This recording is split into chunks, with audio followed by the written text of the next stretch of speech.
All right, we are live. Sorry about the slight delay in getting started.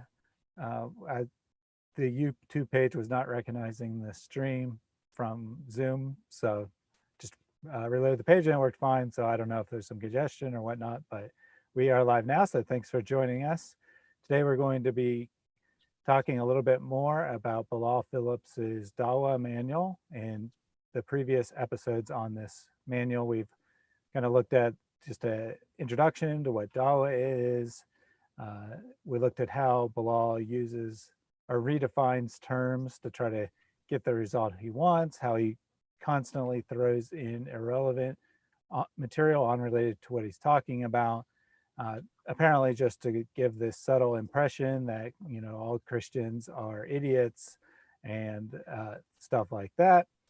And then we looked at his section on how to do Dawa for Christians. We noted that there was not one positive argument for Islam in the entire section, that it was exclusively about trying to tear down Christian beliefs.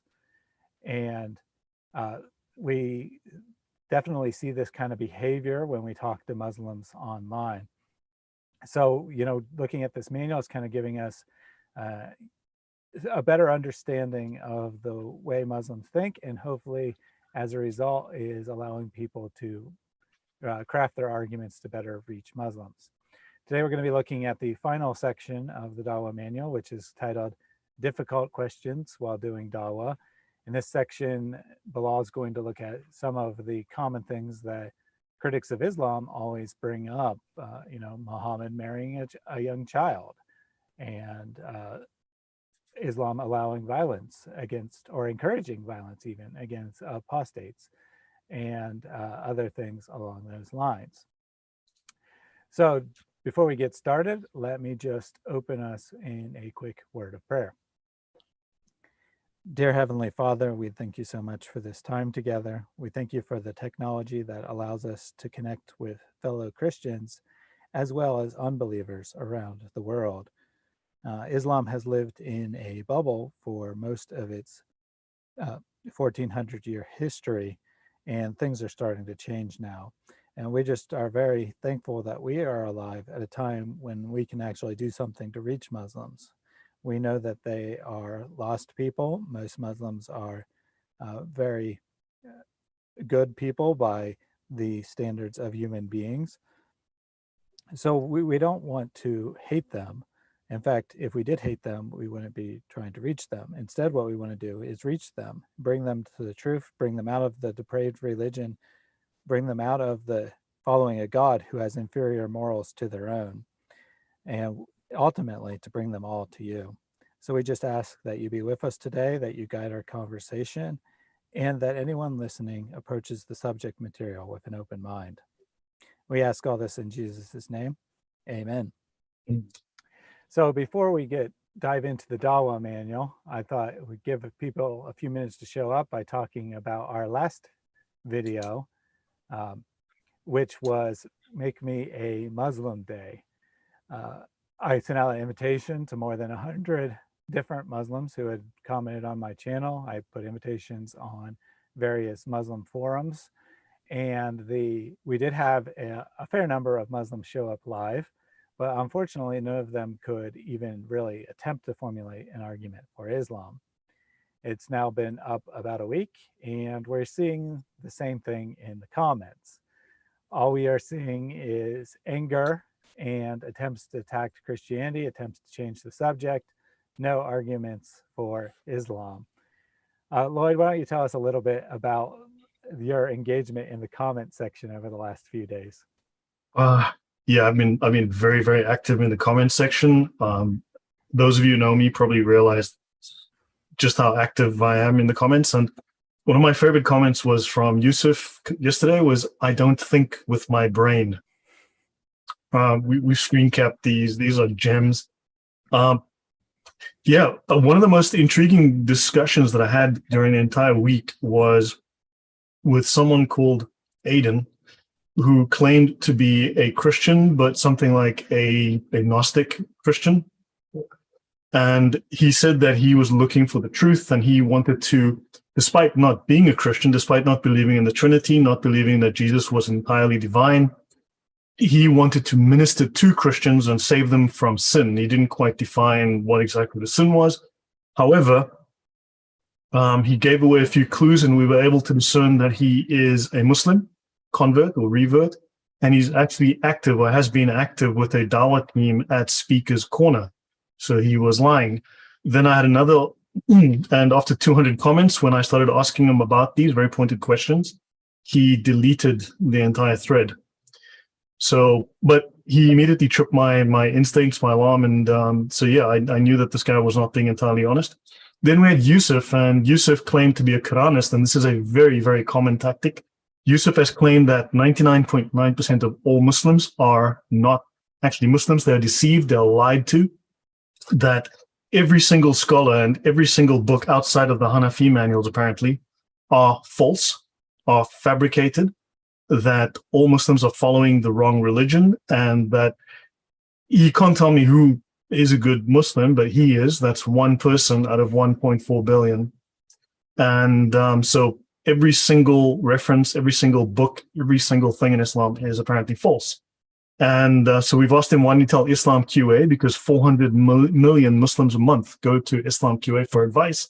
And he says he tries to tell them, but they won't listen to him. I wonder why. So he says that these imams who go study for 7 years are learning falsehoods. So yeah, this is, I mean, but he first claimed to be a Quranist, that he only listened to the Quran, and it turned out he admitted he was not, because I asked him, where in the Quran do you find the instructions for properly performing the 5 daily prayers? And I asked him, where do you find the instructions for performing a wedding? Because they're not in the Quran. So he couldn't, and eventually had to admit, well, I do follow certain books, and yeah. They all said that they don't want you talking about these other books. They deny their own scriptures, which is disgusting. How do you deny your own books to defend them? How do you lie about your own religion to defend it? Yeah, and then, you refer to the famous Muslim scholars that he specifically said that he follows, and then, you point out that they believe in Sharia law and whatnot, and he's like, well, their books have been changed. So, I guess he alone, out of all the Muslims in the entire world, has figured out the truth. And, this is what we see in Islam. This is the only religion that I've ever encountered that people deny the truth of all of its scriptures, all of its holy sources, in order to try to prove that it's true. Whatever you don't like, oh, that's not a true thing. It doesn't matter if it's Hadith or Sharia or Sirah or even the Quran. If you don't like it, that's a mistranslation, that was changed, that's fake, liars made that, whatever. It's just really, really strange to me. What's crazy that these people will say, when, as you say, that all of these things are false. The Hadith, the biographies of Muhammad are all written by liars, and all of these are lies.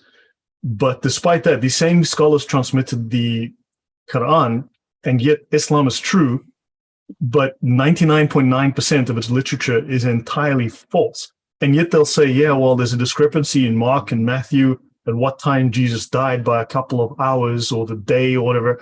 And that falsifies Christianity, but Islam can literally have thousands of lying, deceitful scholars who wrote thousands of lying, deceitful Islamic books, but Islam is 100% true. Yeah, it's really strange. Constance says, how can one understand the Quran without the Hadith? And I mean, the honest answer is you can't. The Quran is very ambiguous. It's very unclear, despite its constant claims about itself that it explains everything in detail. If you ask a Muslim, where in the Quran do you find the 5 daily prayers? I don't know. It's in there somewhere. Where do you find the Hajj? Oh, I don't know. It's in there somewhere. And where do you find the Shahada? I don't know, but everyone knows that's part of Islam. And it's like, yeah, all these things come from the Hadith. Your religion is based on the Hadith. The Hadith that you tell us are lies whenever you want to remove some embarrassing fact found in them.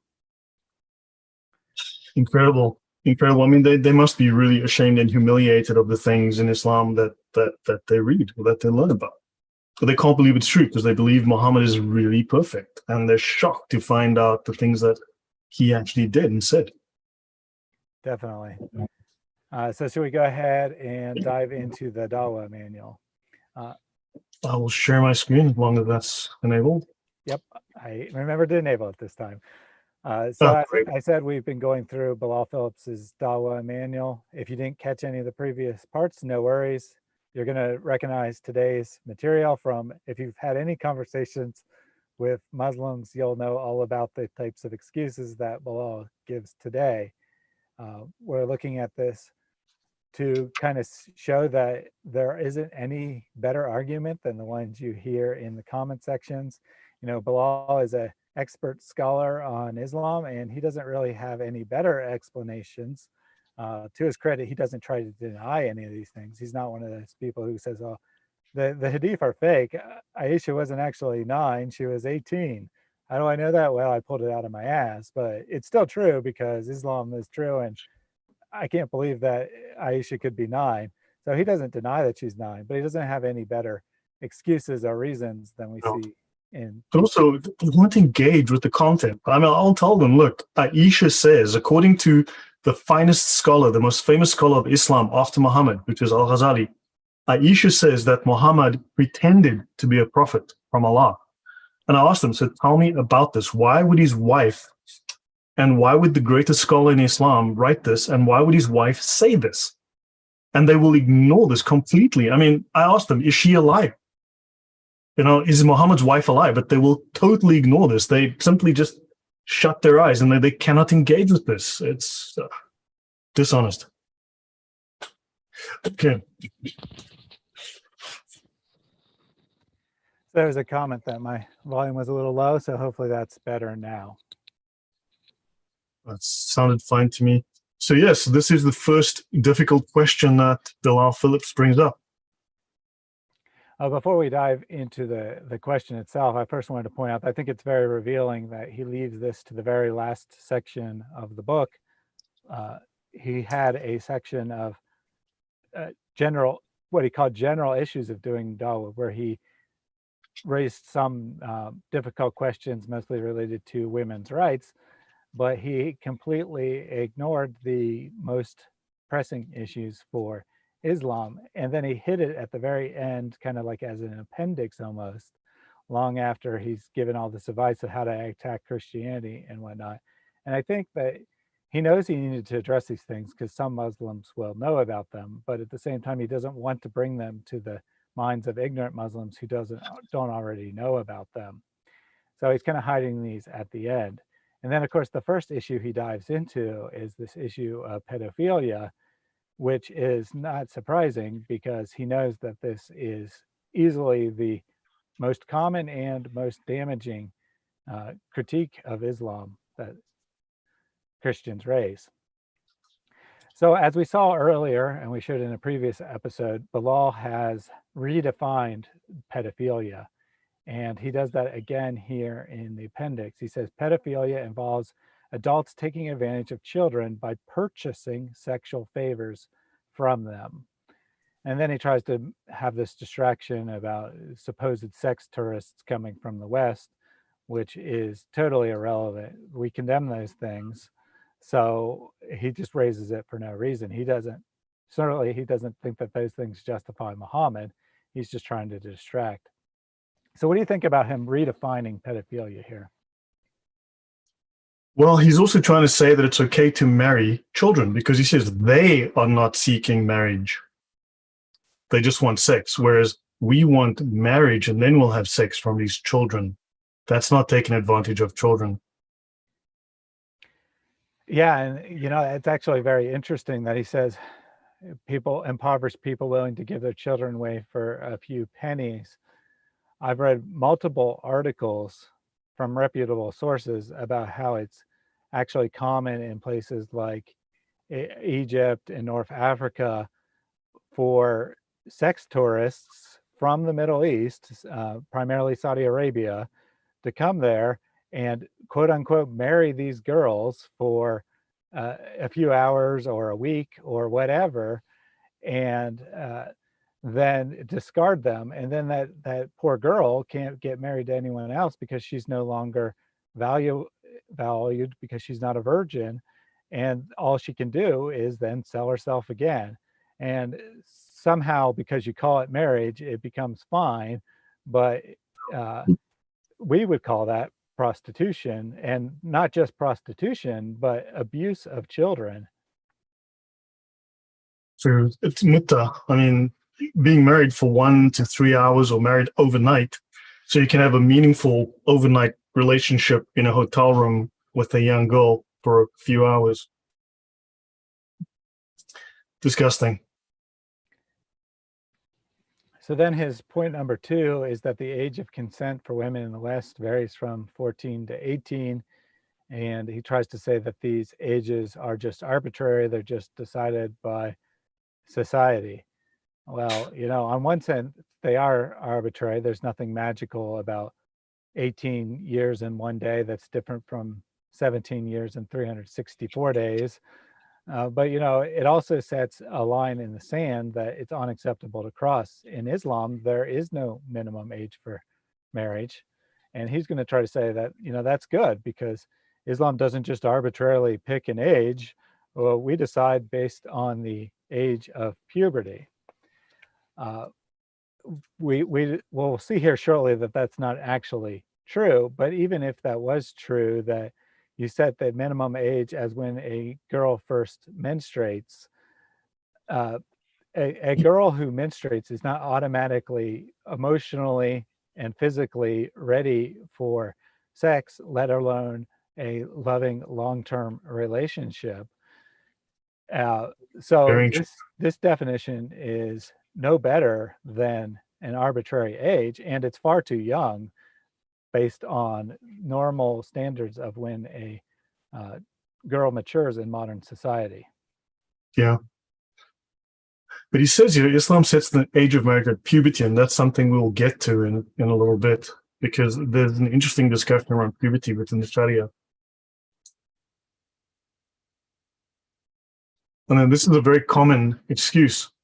Most societies sanctioned child marriages. It was not introduced by Islam, but regulated. It was banned by every other society if it was part of. Why is Islam still regulating it rather than banning it?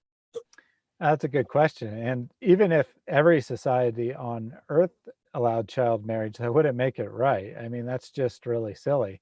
He's not going to say most societies around the world allow for adulterous relationships by law and say, so therefore it's perfectly fine in Islam. Somehow it only works when it's something he wants to justify. And it only works by pointing to the past, not the present. All he can say is, well, other societies did this at some point in their history, so we're going to do it now. Someone mentioned in the comments something pointed very correct. It says, yeah, Aisha was 7 when she was married off, although most of the information says 6 in Islam. And she came to live with him when she reached puberty at 9, but she was still playing with dolls at 9. She had not reached puberty. That is correct. And then Aisha became the leading female scholar. So what does that have to do with, yeah. Well, the first half of this number 7 here, he says, women abused as children usually have difficult times coping as adults.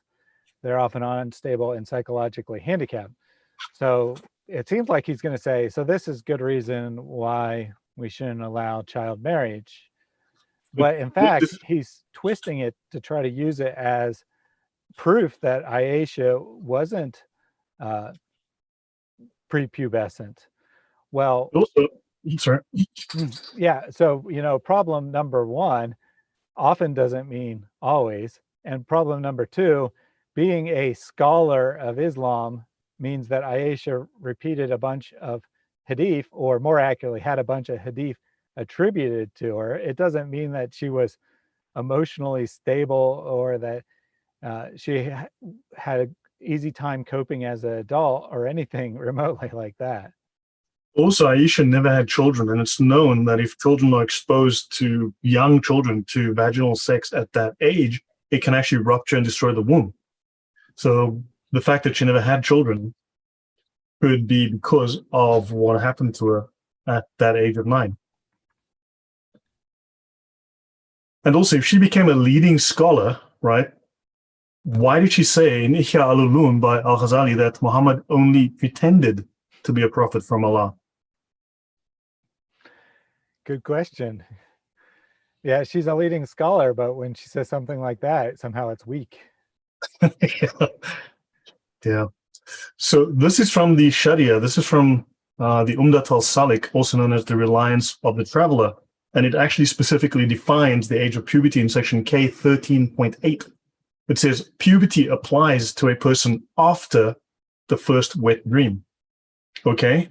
Or upon becoming 15. 9 and 15 are the same age, right? That is? You bet. Yeah, that's what I always thought. I mean, that's what I always thought. Look, I've got 12 fingers on my hand. Same thing. And then this is in lunar years, right? And then it says, or when a girl has her first menstrual period. Aisha hadn't had her first menstrual period yet. Or a fourth qualification, or pregnancy. So if she's 8 and she felt pregnant, well, hey, she it's puberty. She was clearly mature because, she felt pregnant. So therefore she didn't have a menstruation yet. She never had a wet dream. She wasn't 15, but I had sex with her.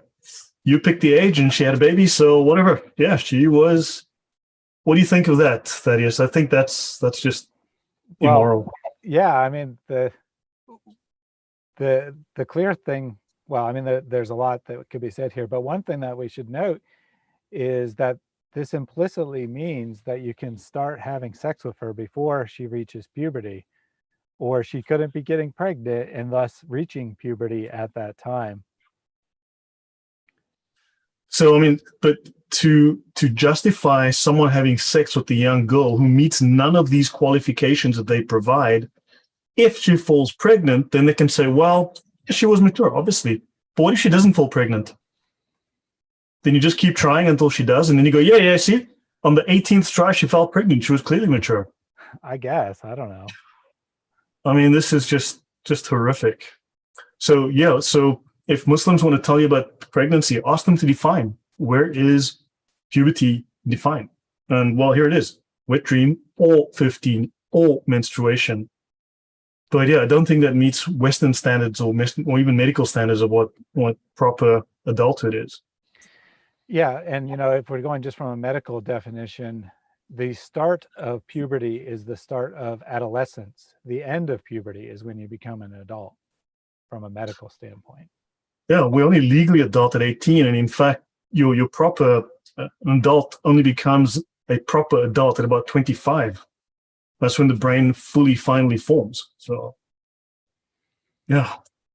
A couple of people were pointing out about how Aisha did not complain and such, and Farouk says, I think she had Stockholm syndrome.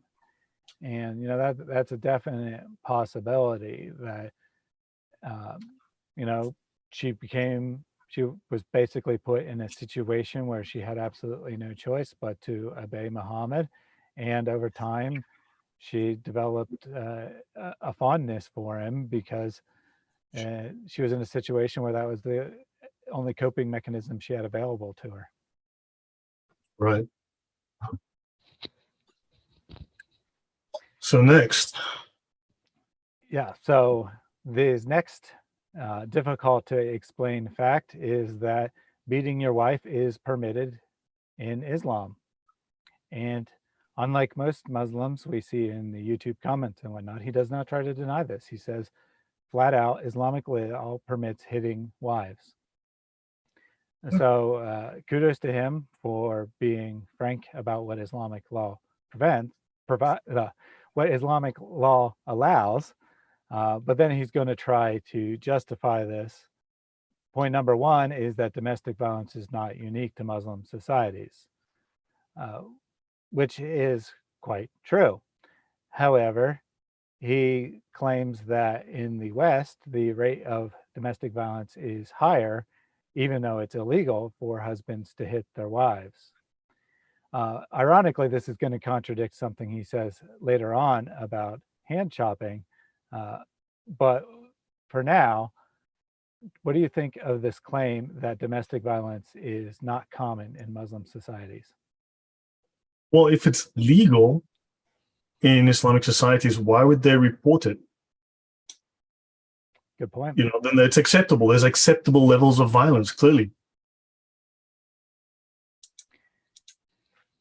Yeah, and when we look at independent observers who like do a survey of the world on which countries are the worst for women's rights, Middle Eastern countries. or worst for violence against women or anything like that, usually like 9 out of the top 10 or 17 out of the top 20 or something like that are all Islamic countries. And I don't think that that is coincidence. Well, of the 15 worst countries for women, actually, I'm just going to pull this over. These are the 15 worst countries for women. It's just showing up. So this is Yemen, Pakistan, Syria, Chad, Iran, Jordan, Morocco, Lebanon, Egypt, Mali, Oman, Saudi Arabia, Ivory Coast, Mauritania, and Guinea.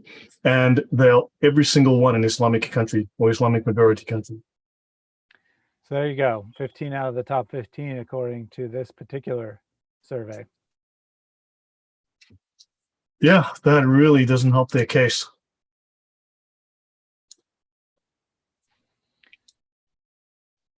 So he admits that Sharia says that a husband is permitted to hit his wife, and the Quran permission is given specifically in the case of divorce as a last resort to save the marriage. So in other words, the beatings will continue until the morale improves.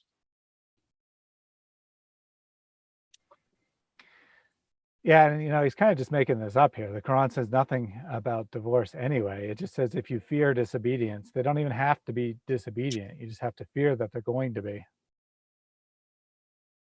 Yeah, in the case of rebellious and unjustly, he speaks of in the case of a rebellious and unjustly disobedient, but it simply does say where you fear it. And it says very clearly, you can use it to bring her back in line. He is allowed to hit her. Notice he doesn't seem to specify exactly. And he says here, if they disobey you. And the Quran doesn't say that. It says, if you fear disobedience. Yeah, Allah has done something pretty deceptive there. If you want to go back to that slide real quick. He mentions the Quran verse. He says, Allah stated in the Quran, gives the reference 434 there. But then without any warning, he just goes into the Prophet also said, and then he quotes a hadith, which makes it look like that's what the Quran teaches. But in fact, that is not what the Quran teaches. The Quran specifically says, if you fear disobedience, then discipline women in the following ways, including beating them. Right. Yeah, so he's allowed to hit us. So let's see what the Quran says in this case. This is from Sahih International. Men are in charge of women. We're the feminists on that. But those wives from whom you fear arrogance, advise them, forsake them in bed, and then strike them. And I want to point out that the translator has added these words first, then, finally. In fact, it's actually just a list. There is no progression in the actual Arabic. It's just a list of things you can do. Even critics of Islam usually grant that this is a progression, but in fact, it looks like to me that the Quran actually just says these are your options. You can advise them, you can deny them sex, or you can hit them. Your choice, whichever you think is best. Yeah.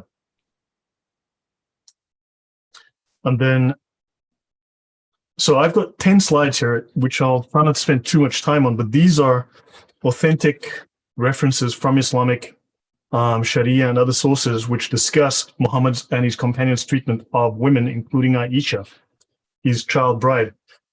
It says here, the Prophet said, a man will not be asked why he beat his wife.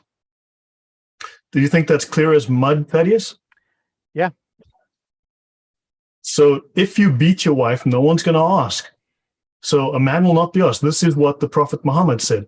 And these are all the references here. So if you need to look at the video, these are multiple references and a link to it if you want to have a look later. So make a note of that. Then Iyas ibn Abdullah reported the messenger of Allah saying, "Do not beat Allah's handmaidens." But when Umar came to the messenger and said, "Women have become emboldened towards their husbands," the Prophet gave permission to beat them. So Muhammad gave permission to beat wives who become emboldened. And then the women afterwards came round to the messenger of Allah's family complaining about their husbands. So the Prophet said, women have gone round Muhammad's family complaining against their husbands. These are not the best among you. In other words, women who complain about their husbands beating them are not good women. Ridiculous. Do you think that's an accurate, what I've just interpreted there from that? Oh, yeah. I mean, I think that's what the Hadith definitely says. I was just commenting on the morals of it. Yeah, let's look at the next one. So Muhammad beats Aisha, his wife, his young child bride, his 6-year-old child bride. He struck me on the chest, which caused me pain. And he then said, "Did you think that Allah and his apostle would deal unjustly with you?" In other words, he's saying that hitting her was just. And that's Sahih Muslim, book 4, hadith number 2127. And do note that in many, many translations, it is translated as he nudged her on the chest or he pushed her. Yeah, push is the one I usually hear Muslims try to say.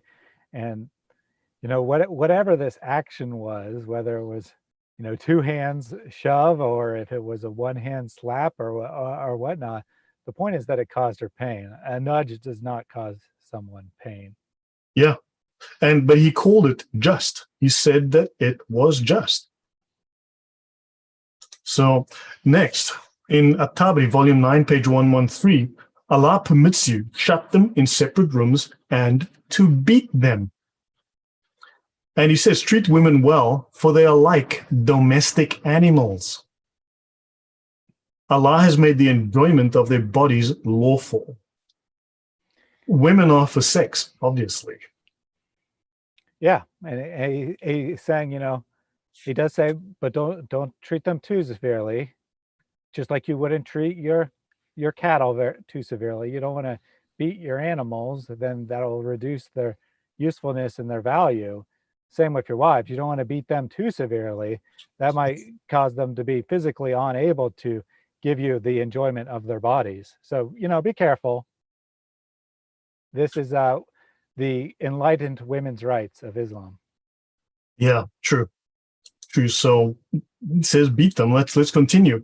Narrated Abdullah bin Zama, the Prophet said, none of you should flog or whip his wife as he flogs a slave and then have sexual intercourse with her in the last part of the day.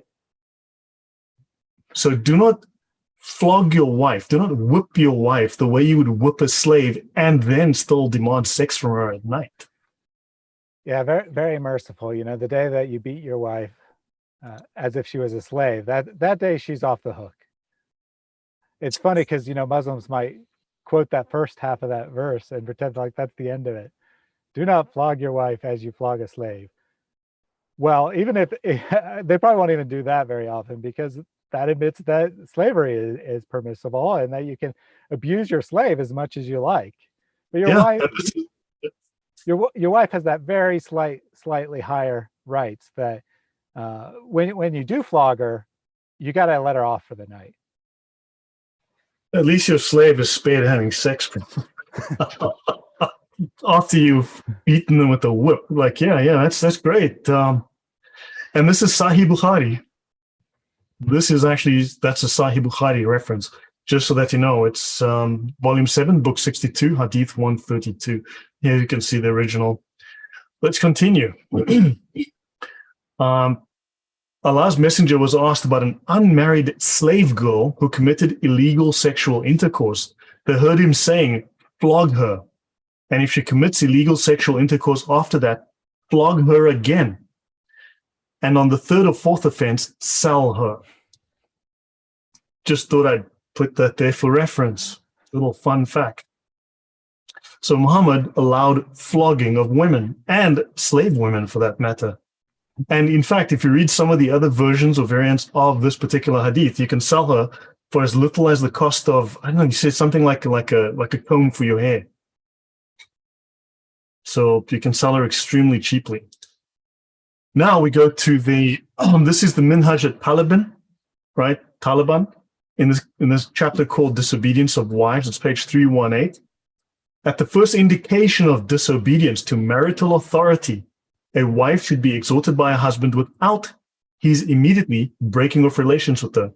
When she manifests disobedience, though isolated, right, which leaves no doubt as to her intentions, right, he should repeat his exhortations, confine her to a chamber, but without striking her. He may have recourse to blows, even where disobedience is manifested by a single or an isolated act. So you can hit her, even if she does one thing out of line. Only when there are repeated acts of disobedience may a husband inflict corporal chastisement. This would mean hit her with a stick or hit her with a whip, but you can hit her with your fists if she does one thing out of line. This is a Sharia manual by Nawawi. And really, I mean, they're getting that straight from the Quran, basically. So we can't even say that this is the sick opinion of this author. It's basically just telling you exactly what the Quran says.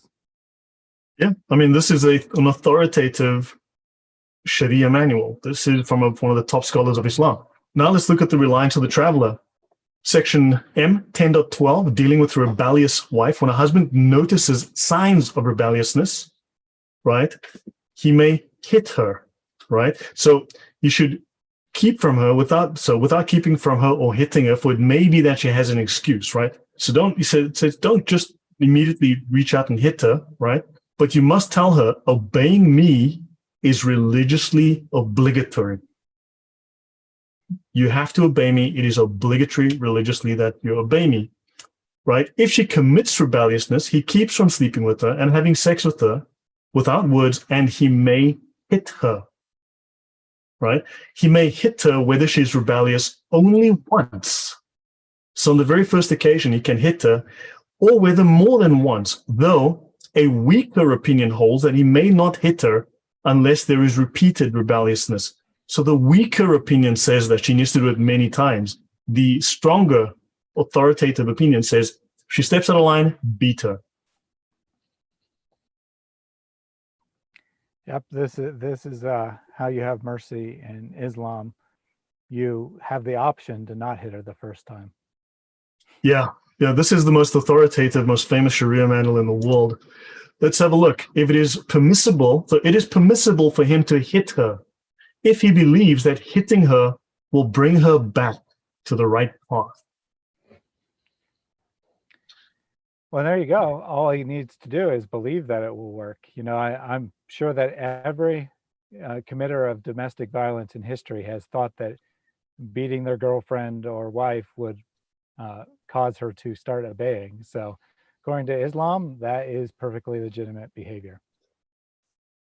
Yeah, and then the Prophet said, right? So here, there's an argument between Aisha and her father. She says something about Muhammad, and Abu Bakr gave her such a slap that blood began to ooze from her mouth, right? So Muhammad's companion beats Aisha such that blood oozes from her mouth, and Muhammad did nothing. There's more than one reference like this. There's more than one where she gets hit in Muhammad's presence and he does nothing. And then a woman came to Muhammad and begged him to stop her husband from beating her. Her skin was bruised so badly that it is described as being greener than the green veil she was wearing. Muhammad did not admonish her husband, instead ordered her to return to her husband and submit to his sexual desires. Sahih Bukhari. Yeah, it's hard to keep commenting on these things. They're just also depraved. I mean, this removes any possible excuse of it being like discipline. Clearly, this woman has been severely beaten if her skin is changing colors. And Muhammad's like, nope, go back to your husband, fulfill his desires.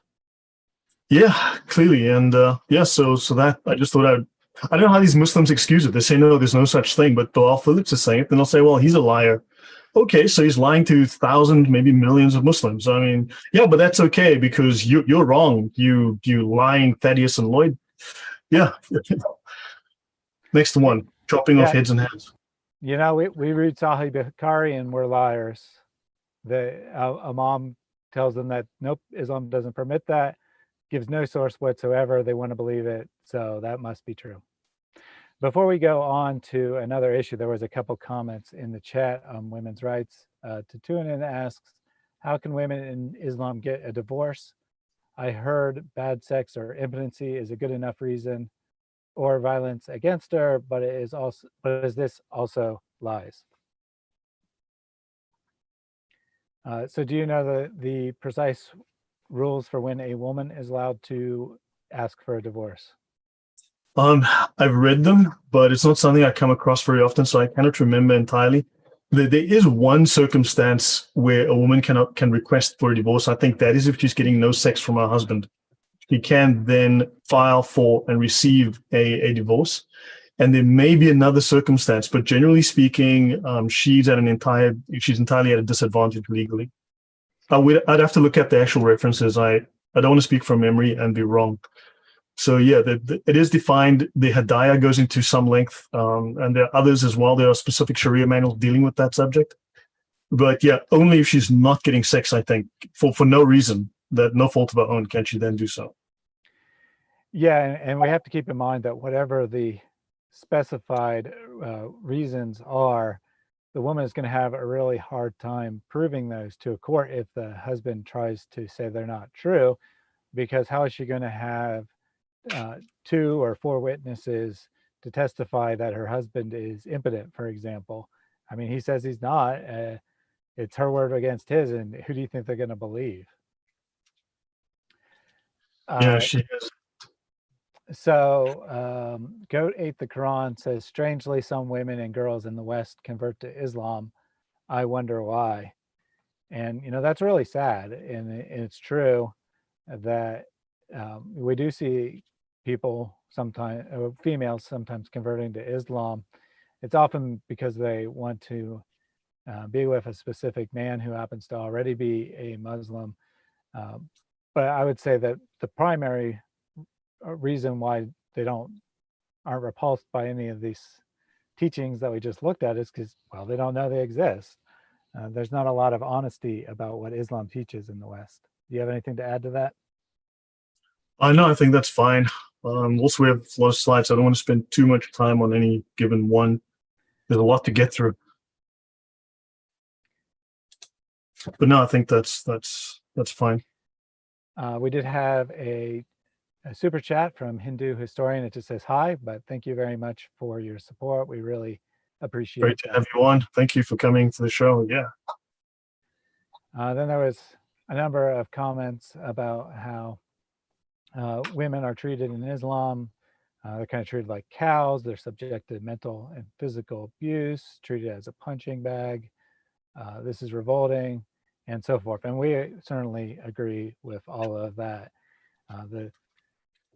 The reason we're going over this is, to inform the audience so that they can share this with Muslims. We put all the sources up on the screen. Go back, write those down, and bring them up the next time you're in a conversation with a Muslim who tries to say that Islam has great women's rights and so forth. Yeah, we should do a show, Thaddeus, right? We've spoken about it before on women in Islam, just to collect all the evidence and present it as a single body of evidence in one show. Might be useful. Yeah, definitely. We should definitely do that at some point. And I also like to do a show contrasting Islam and Christianity's view of women, because if they're not trying to defend this behavior, it's going to be, well, the Bible says women can't speak in church, or whatever other out of context verse they want to go to. So I'd like to, take a deep look at what the Bible teaches about women and what the Quran and Hadith teach about women, and kind of compare and contrast. So look for those things coming in the future. Should we move on to the next issue? Yeah, I'm just trying to answer a question for Francis. I'm going to paste a link in the chat. Francis Altitude. I've just posted you the link to archive.org to Ihya al-Ulum al-Din. That's Al-Ghazali's book, and it's now in the chat just below your comment. It actually won't show up in the chat because links don't work unless you're a moderator. So let me make you a moderator real quick. Thanks. Okay, then I'll repost All it right, in a so moment. you're now a moderator, so it should show up now. Okay, thanks. Appreciate it. That is a link to archive.org. It will send you to the right page with the right reference, including the book from Al-Ghazali. Yeah, so topping off of hands and heads, unless there's anything more in the chat. Nope, we can move on. So remember a little while ago, he said that domestic violence in the West is higher, even though it's illegal. Well, he's now going to try to say that theft is lower in the Middle East because of this law. So he's kind of contradicting himself here by saying that on one hand saying laws don't cause people to behave well, and here saying they do. But once again, to his credit, he doesn't try to deny that the Muslim law allows for people to have their hands chopped off for stealing, and also allows stoning to death for certain crimes. He says that Muslim application of criminal law is often described as medieval draconian law. The application of capital punishment has been banned by the UN and ECC. And he is quite right, of course. That is how we would describe his laws, because that is an accurate description of Islam. I mean, they are crimes against humanity according to international law.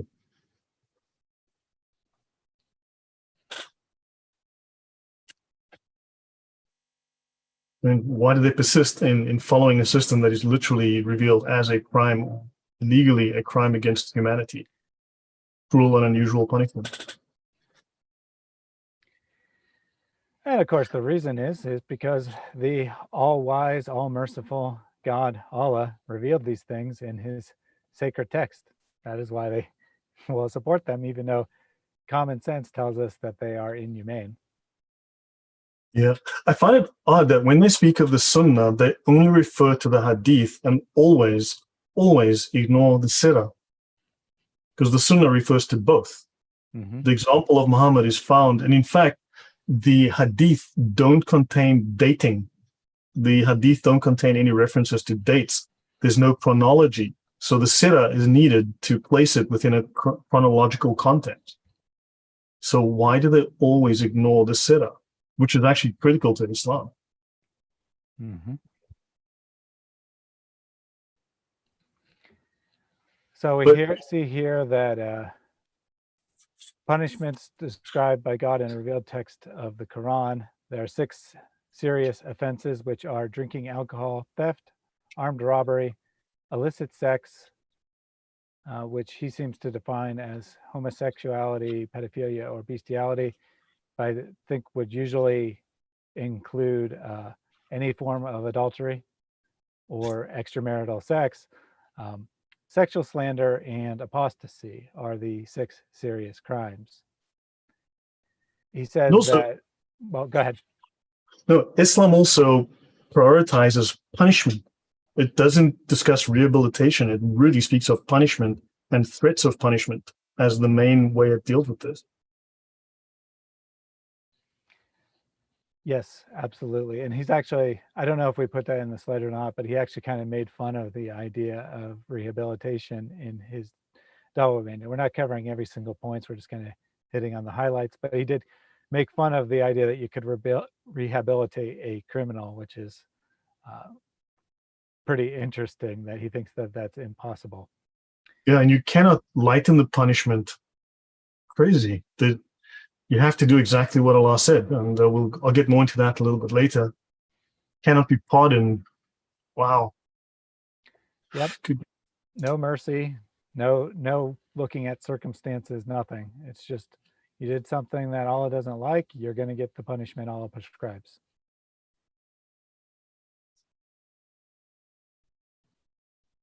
Yeah, and then he says that the right hand is surgically removed at the wrist, and the left foot at the ankle is removed. which is interesting, but this is a reference to Quran 533. But also, when they say surgically, you mean they take you to a surgeon? Because what happens is they take you to a chopping block in the public square and a man with a sword removes it. Well, we could say that if the sword's really sharp, it's cut off with surgical precision. So I guess that it's surgery in Bilal's opinion. Yeah, the guy's a medical doctor. Maybe his name is Zakir. Agrees. And is removed on the second occasion, but he provides no references as well. It would be interesting if he actually provided some kind of references. And on the third occasion, he may even be executed. And the law is there for deterrence.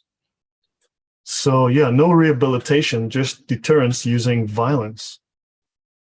And then, of course, he's referencing Quran 533, that indeed the penalty for those who wage war against Allah and his messenger and strive to cause corruption. In this case, corruption, and we've covered this at length in other shows, this corruption means to lead someone away from Islam. So it's actually literally the word they use here from Islam is temptation. So it's to tempt you away from Islam to other religions.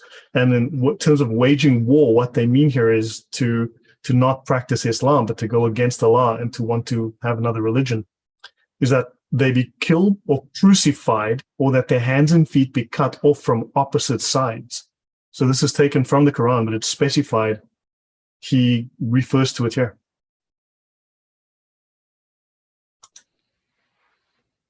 Any thoughts from you, Thaddeus? Nope, I think you got that covered pretty clearly. You can't really come up with any justification for this other than Allah said so. But if we're trying to decide whether Allah is actually a just and merciful God, then we kind of need some more standard than Allah said to do it. Yeah, and then hudud punishments, retribution is obvious from the severity. So this is retribution against you, defying Allah. I guess. In retaliatory punishment, there is life for you. Hey, we've taken off your hand and opposite foot, and there's life for you in that. So that you fear God. Like, okay, so God will punish you through,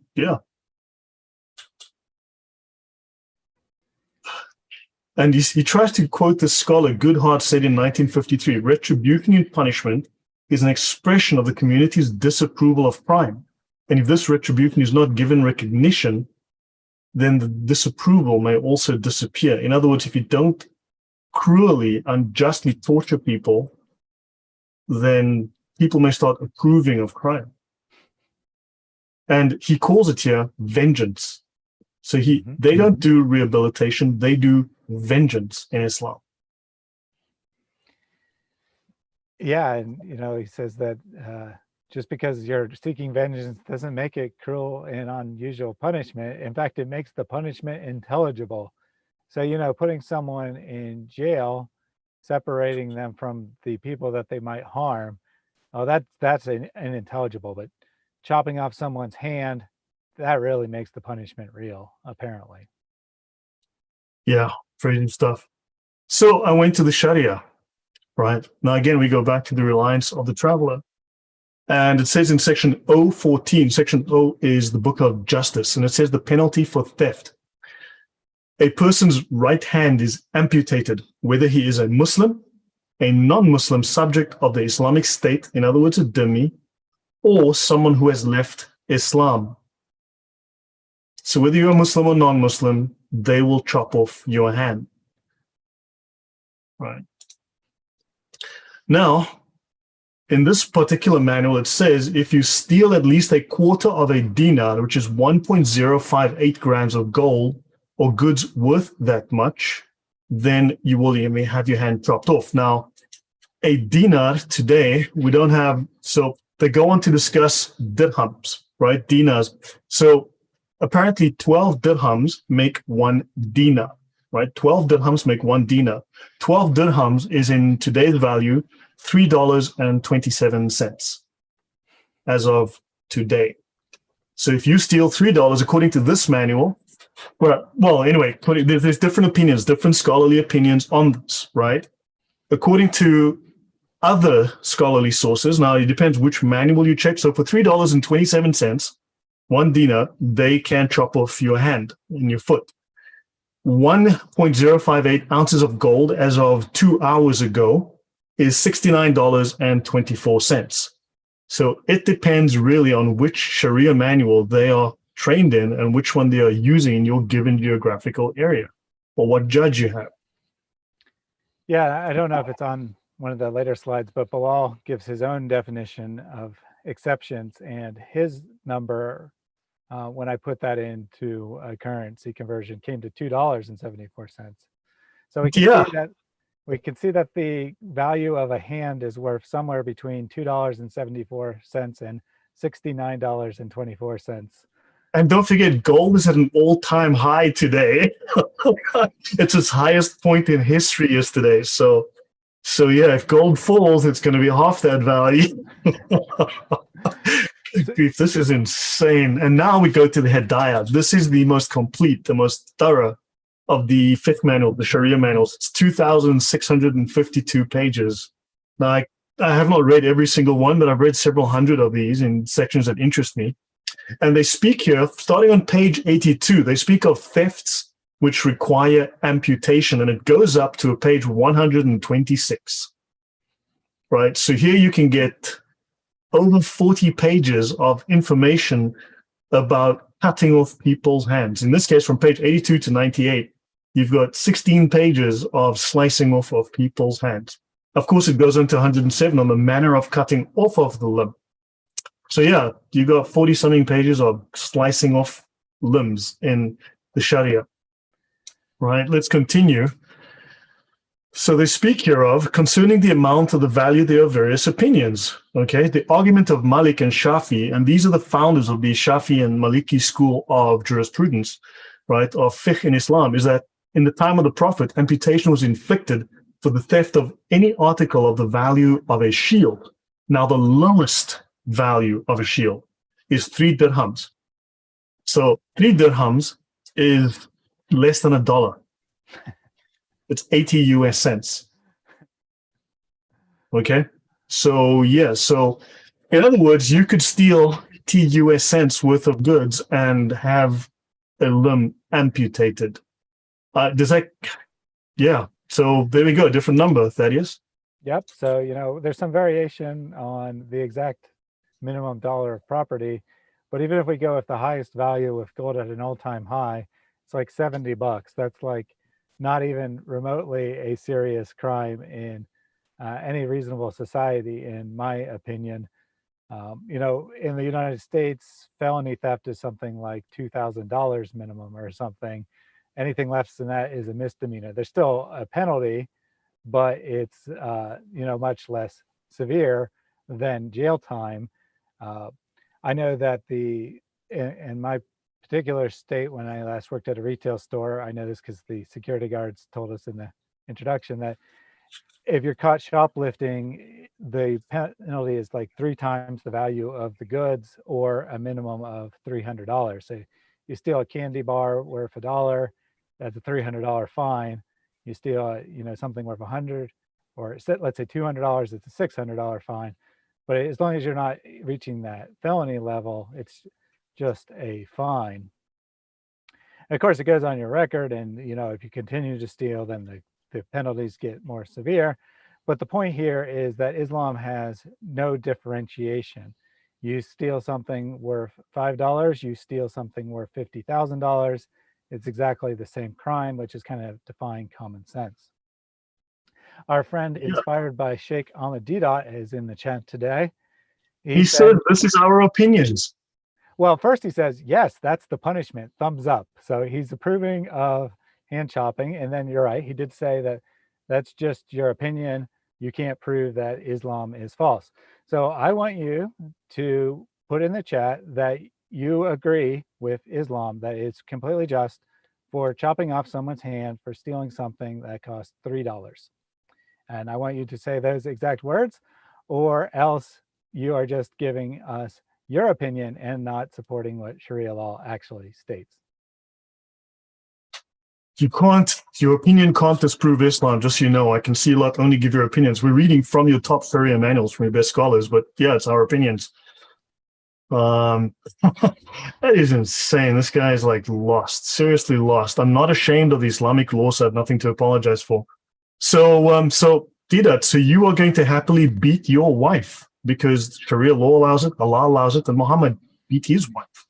So yeah, that's great. I'm sure your wife's really, really excited about that. That's great. Something to look forward to. You know, hopefully you'll have good medical care.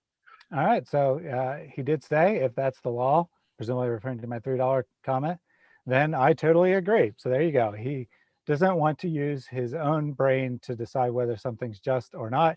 He's just going to do it because someone told him that Allah wants it that way. And that's that. For everyone Yeah. else, for the other 99.9% of the world who actually want to use their brain, they will look at this and reach the same conclusion that we are, that it is insane to cut someone's hands Didat off. just said that he never hit her and she said it herself. We just read. We should do a show on this. He never hit her. She said it herself. He actually blatantly will lie in the face of the evidence from Aisha herself, from Islamic text. Crazy. To his credit, he probably wasn't in the chat yet when we read that. So maybe he just is ignorant of his sources as usual, and we'll have to educate him.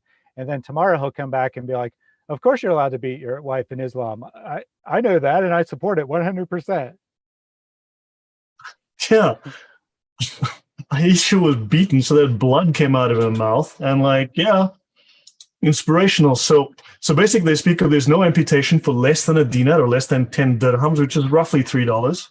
Right, just under $3 or whatever, and this is the most approved doctrine. So when you get more than $3, the story is that you need to have. Now, I'll bet you, inspired at some point in his career as a human being, actually probably stole something from a store from someone. You know, I think all of us growing up have done stupid things. So by this law, he needs to be amputated because he can't tell me he's never done something stupid in his childhood. I mean, he's still a child, but you know. Yeah, so moving on. Sorry. No, it's fine. Final point. This is good when we have a Muslim in the chat who's willing to try to defend the thing that we're talking about. DCACI has been denied live streaming. Good grief. Wow. So the slave and the free man with respect to amputation are upon an equal footing. So punishment is inflicted equally upon the free man and the slave. The limb of a slave, therefore, is to be struck off in the same manner as that of a freeman, which means, and this tells us, because 70% of the Hadayah, if you read the introduction to the Hadayah, it says that 70% of the Sharia is about slavery. 70% of the content of the Sharia is all about slavery.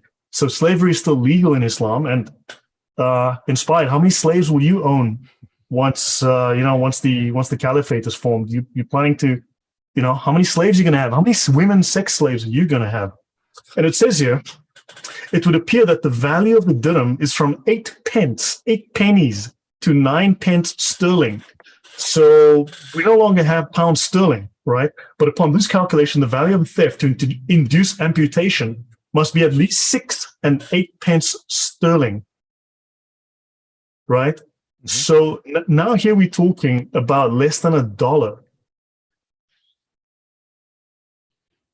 So yeah, now we're talking about less than $1. Steal less than $1 worth of goods and have your arm or your leg chopped off. Fascinating stuff. So Inspired admitted that slavery is legal, but says that the Islamic concept of slavery is different. Different in what way? I mean, you own the person, you have complete rights over them. Maybe you captured them from Africa and brought them to a different land, or maybe you didn't. Maybe they aren't from Africa, but that's the only difference that I can think of. And of course, Muhammad himself owned multiple Black African slaves, and he traded 2 Black African slaves for 1 white slave. So apparently white slaves, while allowed, were more valuable than the Black slaves. Yeah, they were worth at least twice that. But also, why is he giving us an opinion? we can go. The Hidayah has hundreds of pages dedicated to discussing slaves, slavery, how slaves are property, how they are to be sold, etc. The punishment of slaves, because they say here, hey, by all means, chop off the limbs of your slaves. So how is it different? Give us Sharia references, not just your opinion, because A, you're ignorant, and B, you're a liar. We know this already, right? So give us the actual references. This is the most detailed Sharia manual that your scholars study. They start with different manuals. This is the final one that the scholars study because it's the most detailed. So give us the name of the Sharia manual you are referring to, Dida. Come on, do it. Yeah, moving on.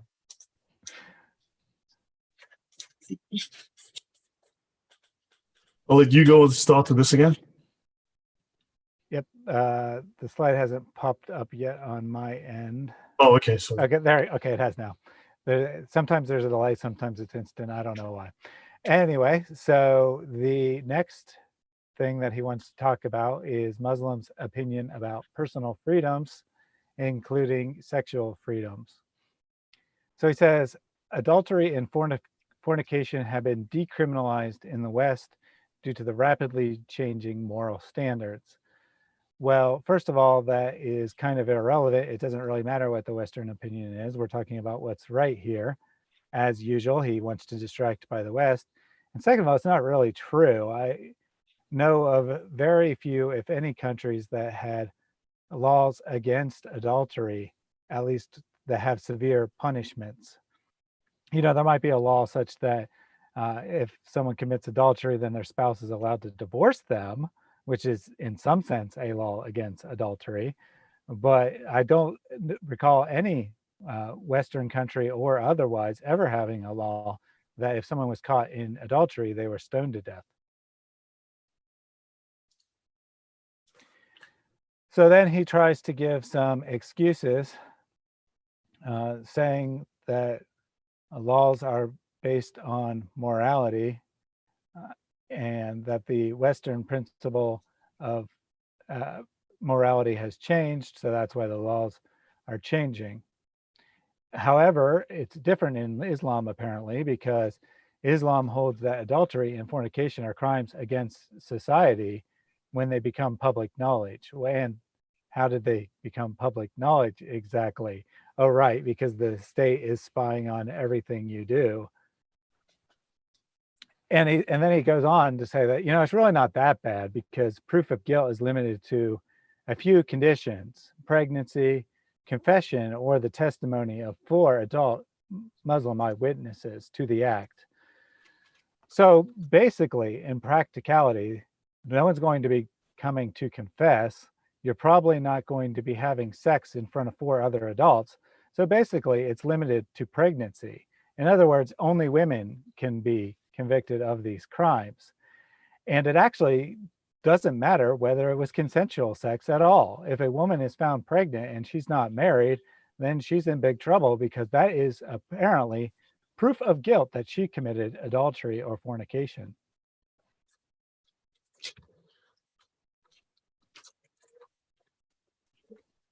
sorry, I'm just chatting with Didat.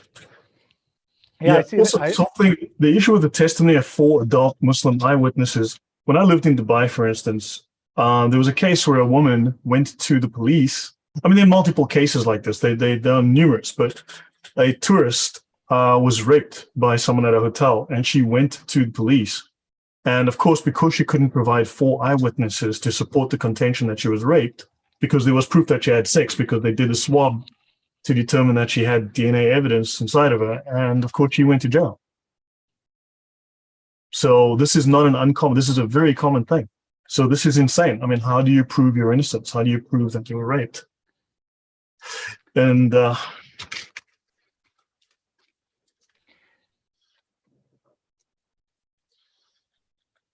So Dida is trying to claim that Muhammad never hit Aisha, and he is citing Sahih Muslim. I'll go ahead and read that hadith here. Aisha reported that Allah's messenger never beat anyone with his hand, neither a woman nor a servant, but only in the case when he had been fighting in the cause of Allah, and he never took revenge for anything unless the things made inviolable by Allah were made viable, and he never took revenge for Allah, the exalted and glorious. So you kind of you're claiming this says he never hit anyone, but you missed the except cause there. So he never hit anyone except when he was fighting in the cause of Allah. And he never took a revenge against anyone except when he took revenge against things that Allah had made illegal. So in other words, the hadith is perfectly consistent with him hitting Aisha when she did something wrong. He never hit anyone unless they did something wrong. Aisha did something wrong, he hit her. You have failed to prove your case. And additionally, even if it said they had never hit anyone, how do you know that this wasn't written before he hit Aisha? Are you saying that this one is Aisha saying something true and the other is her saying something false? Why would she make up being hit, but make up make up being hit and truthfully say that he had never hit anyone? Yeah. Or Well, likely the other way around. of course, he's quoting a partial hadith. And yeah, I was going to say, but another possibility is simply that at some point in early on, say when she was 10, he hadn't hit her and she reported that she'd never seen him hit anyone. And then he hit her when she was 12 and she reported that he hit her. I mean, they don't contradict each other any way you look at it. So you have no excuse whatsoever for ignoring says he never hit anyone unless he had a reason. Yep, exactly. So if he had a reason, then he would hit them. It doesn't say he never hit anyone. It says he didn't hit them unless he had a reason to do so, according to Islamic law. So good try, misquoting the hadith. Good try, but you failed. Come back to us after you've read the other hadith where he hit Aisha, and tell us again how that one's been mistranslated. He didn't strike her and cause her pain. He pushed her and caused her pain. He didn't strike anyone. He only pushed them. He didn't punch anyone in the face. He only slapped them in the face, or whatever other excuse you want to make. It's all word games.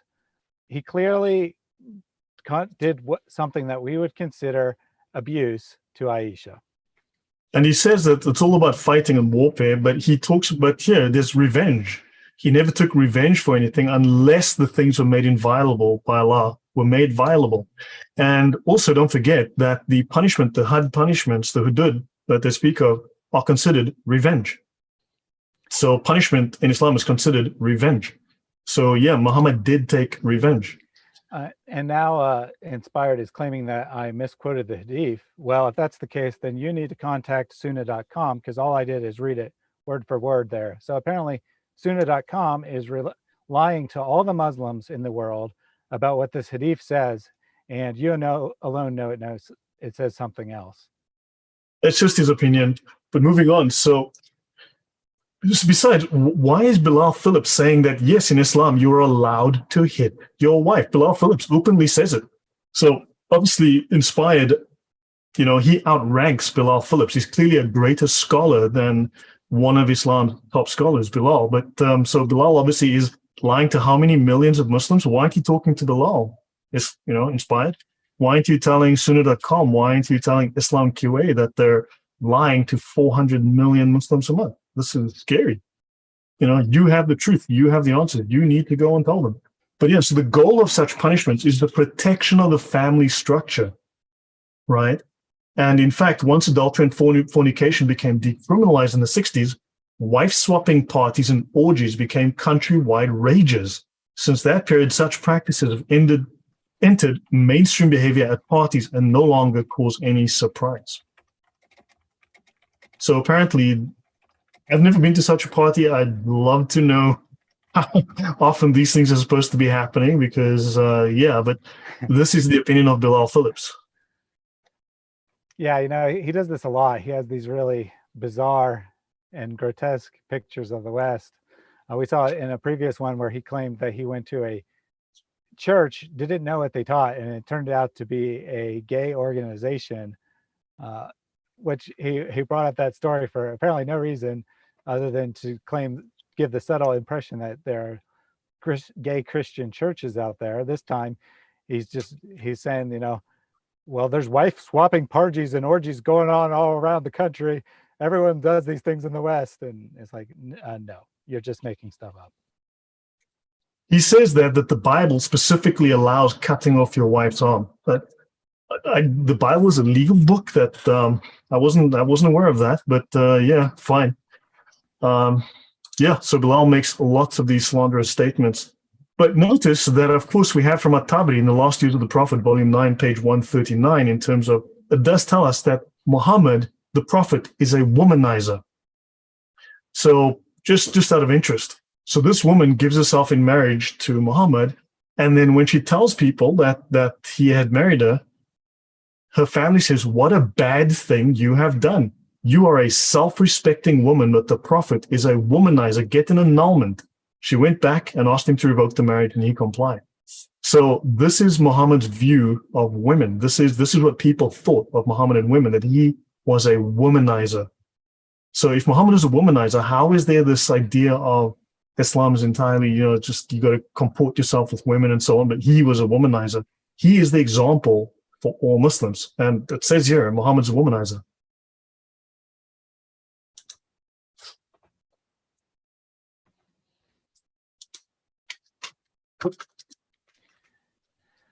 And Didat's still trying to push this mistranslation thing. And all I'm going to say is, if all these faithful Muslims are mistranslating the sacred Muslim texts and the scholars are agreeing with our interpretation, then you have a lot bigger problems on your hand than us talking about them. Apparently, Muslims around the world who go to school for years to learn the core teachings of Islam so they can teach them to others are all being lied to and taught untrue things. And we're the evil people for repeating those things. Yeah, yes, the same old excuses. Same old excuses. He'll just continue lying. So yeah. Homosexuality.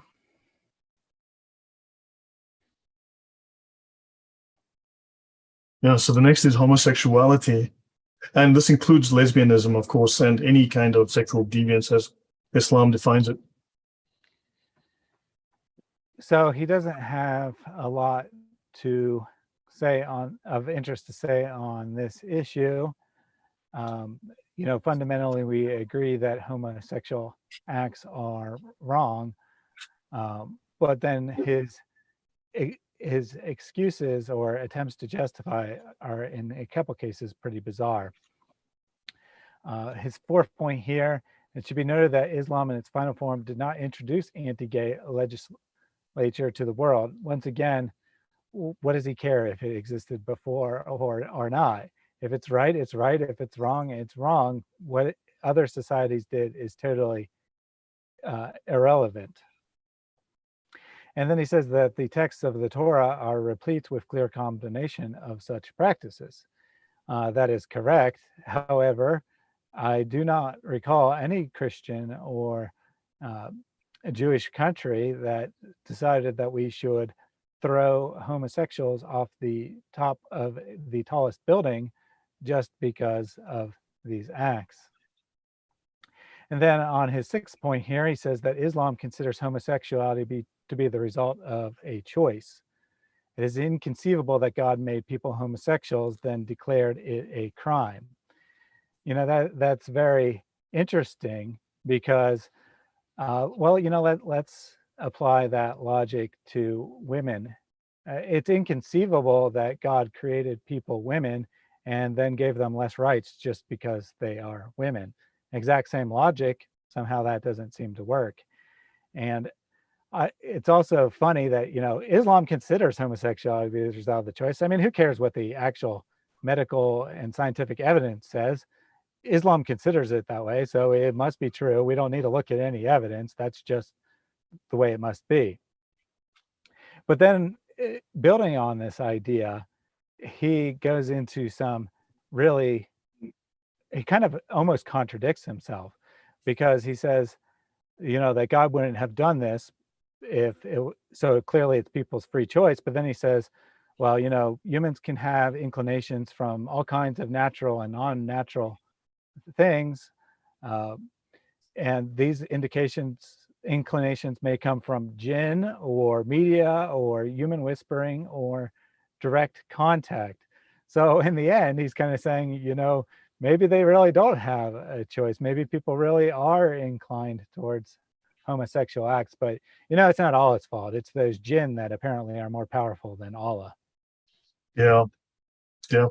And Inspired agrees that they should be thrown from buildings for their actions. That homosexuals need to be killed, murdered for being homosexuals, as he states in the comments.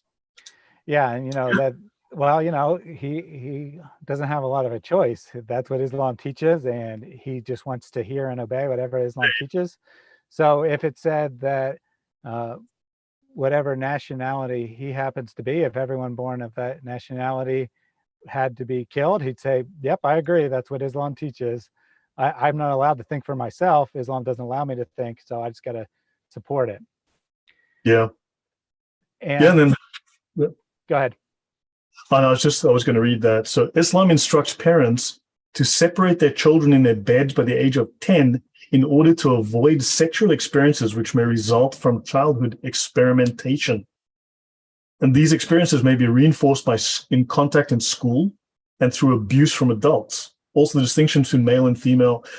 Now, I can understand abuse from adults, which can influence young children. I mean, that's understandable. I think that is a solid basis within the scientific literature. But this is weird. Your thoughts, Danny? Yeah, I mean, he's kind of saying that, well, maybe he's not explicitly saying it. He's strongly implying that the reason that there are people who have homosexual tendencies is because their parents allowed them to sleep in the same room or the same bed as a sibling of the same sex. And he's saying that, children are going to experiment with their siblings sexually. And that's just the weirdest, most sick thing that he says, perhaps in the entire manual. Unless he's saying something about his own childhood, where the hell is he getting this from? How many people have experimented with their siblings, same sex or otherwise, sexually? I mean, it's just ridiculous. And then you have to wonder about the phenomenon of bachabazi in places like Pakistan, where they encourage young boys to feminize themselves, and that's illegal in Islam. And then, of course, we know what they do with them. So how is that acceptable, where they actually groom young boys to become feminized and to become sex objects? And this is supposedly a sin in Islam. Yeah, I don't know. It just one inconsistency after another. Bilal's method seems to be the same method we see in the chat, YouTube chat and YouTube comments. Just throw out a bunch of things. Doesn't matter if they contradict one another. Doesn't matter if they support Islam in any real way. Just say a bunch of stuff, claim you've refuted the critics, thump your chest, and you won. Yeah, no. Okay, so so moving on. So going to the Sharia, again, going to the most famous Sharia manual in the world, one that Dida refuses, is too ashamed of, is too cowardly, is too ignorant of, or is desperately trying to hide from us, refuses to quote. We have here the penalty for fornication or sodomy, and this applies, if you read through the earlier sections, applies to lesbianism and any other similar types of actions. The legal penalty is obligatorily imposed upon anyone who fornicates or commits sodomy, right? No matter whether the person is a Muslim, a non-Muslim subject of the Islamic State, or someone who has left Islam. He or she is stoned to death. And the stoning to death is defined in section 012.6, right? And if the offender, it says here, is not someone with the capacity to remain chaste, then they are scourged 100 stripes. So they are beaten with a stick across their back 100 times or whipped 100 times, which does kill people. It must be noted, people die from this. And they are then banished to a distance of at least 50 miles or 81 kilometers for 1 year. And if the penalty is stoning, if they decide to stone you to death, the offender is stoned even in severe heat or cold, even if he has an illness from which he is expected to recover. a pregnant woman is not stoned until she gives birth, and the child can suffice with the milk of another woman.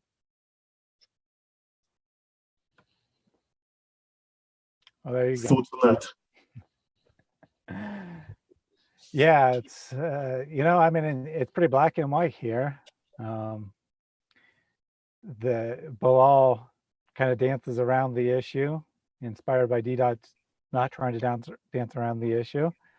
But I think when we look at the Sharia, it's absolutely clear that Islam says that you can be stoned to death, or in other opinions, you can be thrown off a building simply for having a private sexual act in your own home with a person who Allah doesn't want you to have sex with. And certainly we're not saying that these things are moral, but there's a difference between what is moral and what needs to be punished by society. We all commit many immoral acts every day. We don't all commit homosexuality, but we do all commit immoral acts of one form or another. And if the state is going around punishing everyone for everything they did, putting them to death, then we'll all be put to death, and we'll never have a chance to repent from our sinful ways and go a different path. Yeah.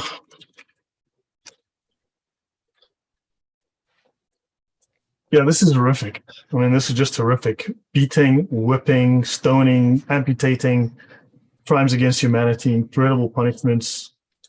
So Didat says he believes everything in the Sharia. He is proud of everything in the Sharia. So Didat, the Sharia allows men to beat their wives. The Sharia explicitly allows men to hit their wives with their fists and with sticks and belts and whips. So are you proud of that? Yeah, the only restriction was that you can't hit them hard enough to break their bones or cause them to bleed. He's proud of every single thing. There you So go. is your wife denying it earlier? So inspired? Is your wife proud that you beat her, that you hit her with your fists? Is she proud that you're a good Muslim following the Sharia so closely? The example, don't forget, the Sharia is the example of Muhammad. It's the Sunnah, right? The Sharia is drawn directly from the Sunnah, right? So from Muhammad's actions, from the law of Allah. So yeah, so Allah and Muhammad are wife beaters. So yeah, apostasy. So next we talk about apostasy. And it says, no religious freedom. Those who leave Islam are executed. So this is the difficult question. And Bilal tells us, objection to Islam is often raised against the death penalty prescribed for apostasy or abandonment of Islam, since religion in Western civilization came to be looked at as a personal choice, which cannot be enforced by either the church or the state. To execute a person for his religion would seem extreme. But Islam is not merely a religion, but a complete system of life. I'll let you continue, Thaddeus. Yeah. So, I mean, once again, to his credit, he doesn't try to deny that this is a part of Islam. He just makes this statement that, Islam controls every aspect of your life, that Islam is everything. So, of course, you get punished for defying Islam, because that's defying your way of life. And ironically, you can kind of see an element of him understanding that it's not really a person's choice, according to Islam, what religion they follow. The Quran makes it quite clear, most Muslims don't realize it, but the Quran makes it quite clear that Allah just decides some people are going to be Muslims and decides other people aren't going to be Muslims. And then he punishes those who he makes not be Muslims, and he punishes anyone who decides they don't want to be a Muslim. So makes all this happen. It's not a personal choice. You don't have any choice whether you want to be a Muslim or not, and therefore it's perfectly okay to execute someone for leaving Islam, because I guess they didn't really have a choice in the first place. Oh, yeah. Logic there. So he says that anyone may join Islam, but it should not be taken lightly. Only those who are serious should join. But Muslims always tell us that In fact, I mean, the Sharia, when you read it, it actually states everyone must be converted. Everybody on earth must be forced to become a Muslim.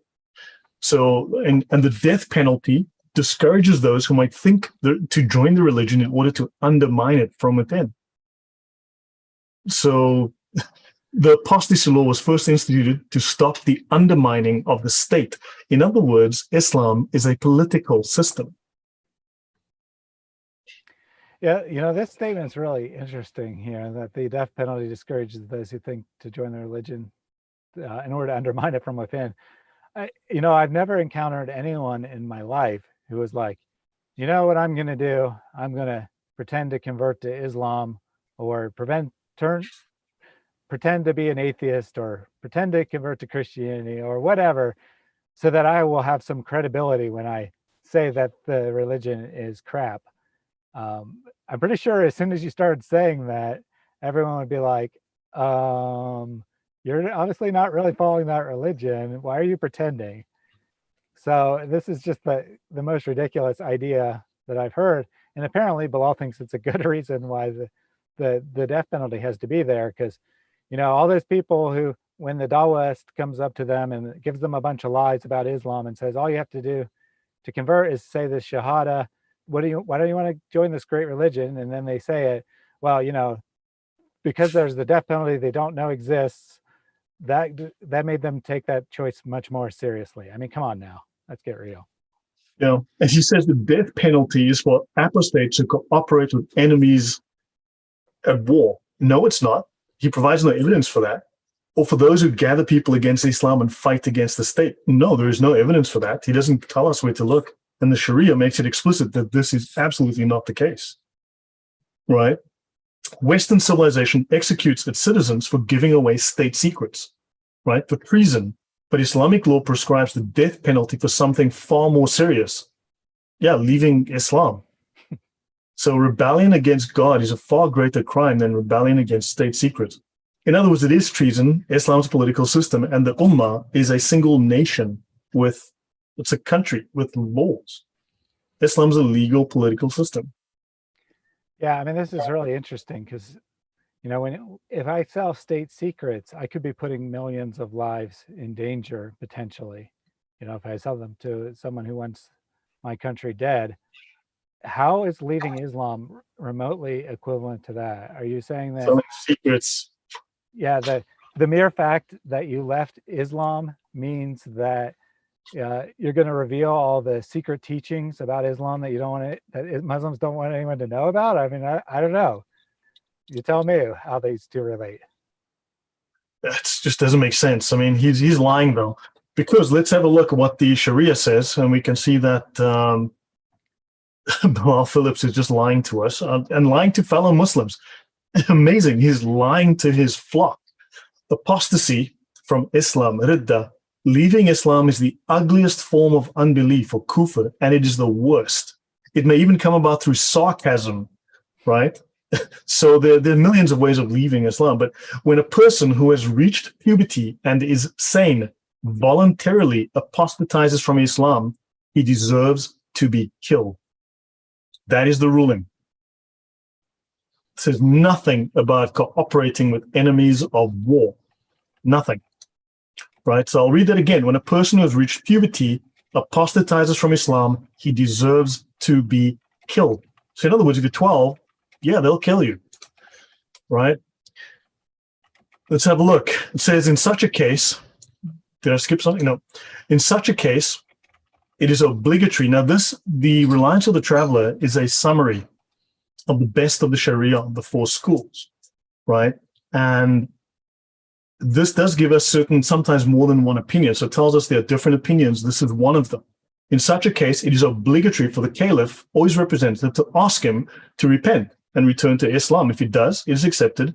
If he refuses, he is immediately killed.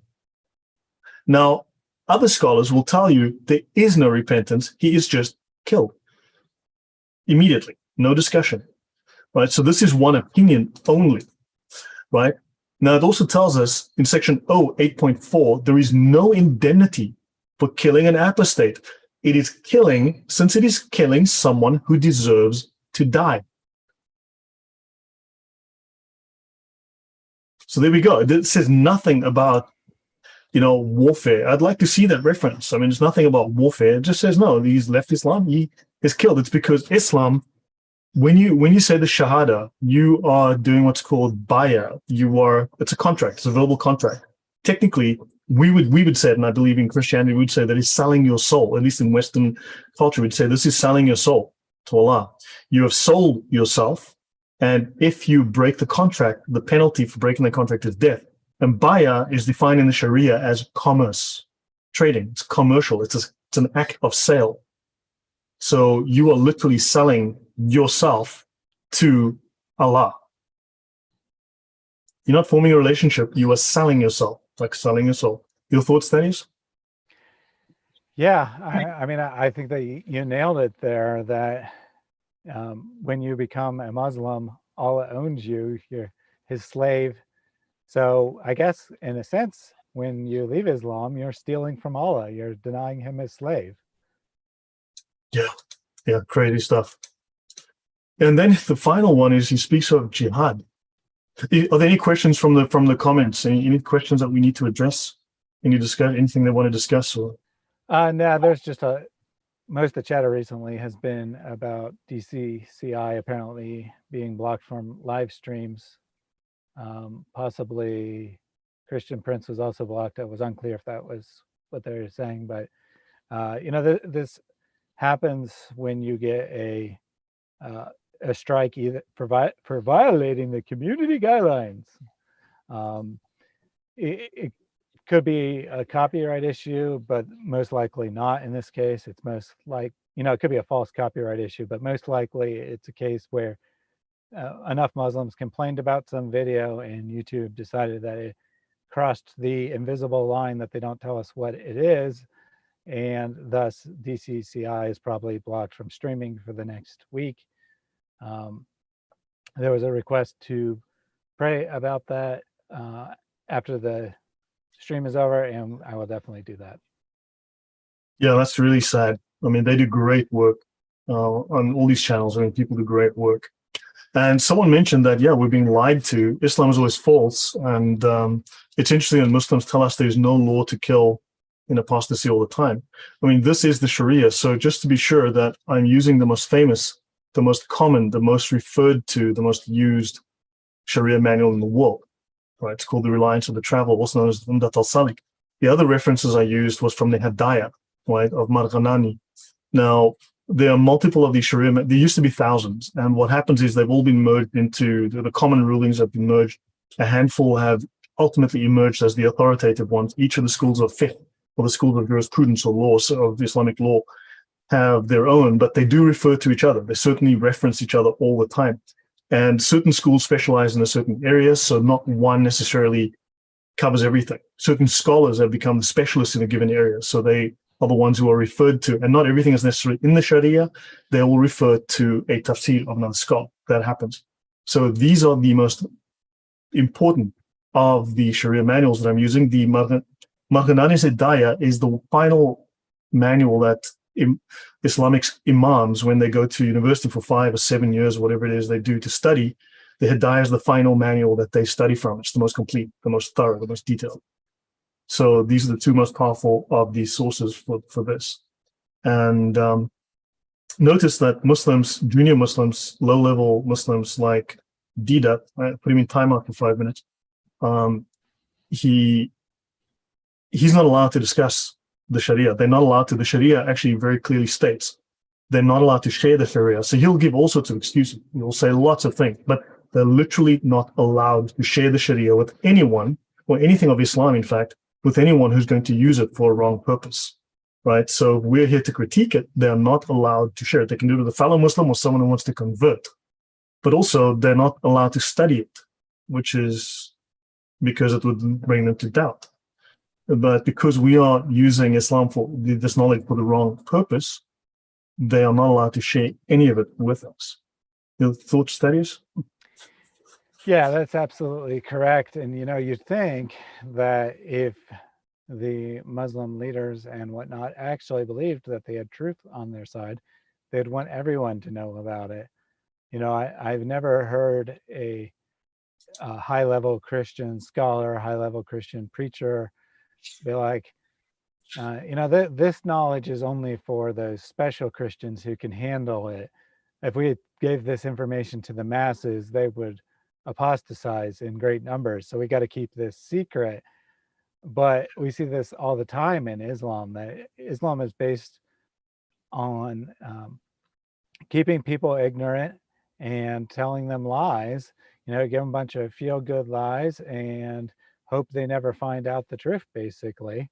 And then when someone has the audacity to read to them their own sources, the Muslims who have been lied to their entire lives come on here and like, why are you making up all these lies about Islam? We don't believe any of that stuff. It's like, I'm just reading your sources word for word. Well, those are fake sources. You misread it. You mistranslated it. And it's like, no, I was just reading it. That's literally all I was doing. Yeah. And we're seeing that Bilal, as a famous imam himself, is lying to his flock. Yeah, it's a combination. Distraction, excuses, half-truths, and outright lies. So, he puts a little truth in there. He puts more truth in there than most have probably heard from their local imam, but at the same time, he's hiding other things. Yeah. Yeah, no, it's incredible. Yeah, so the final section he brings up is holy war, right? Jihad. And he says the state of Israel is the most recent example of establishment of a state by terrorism. It was established by Greek terrorist groups, the most infamous of which was the Stern Gang. So just the levels of Jew hatred in Islam are demonstrated here for us. And I mean, this is incredibly historically inaccurate, to put it very mildly. Yeah, I mean, my understanding is that the primary reason that the state of Israel was created is because the West had immense guilt over the way Nazi Germany treated Jewish people, and they wanted to do something to make up for the mass extermination of Jews. So they took some of the land that at the time was colonial land that was owned by European nations, and they gave it to Israel to establish a Jewish state.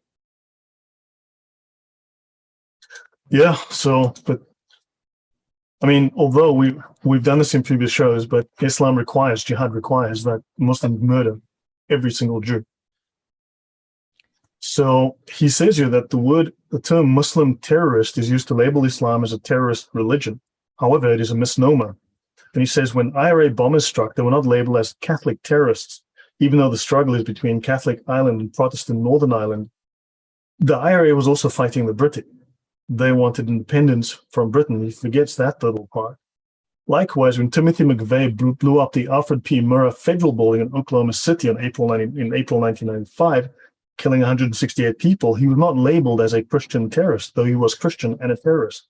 Of course, Bilal lies here because Timothy McVeigh became a Christian 2 years after committing this crime in prison.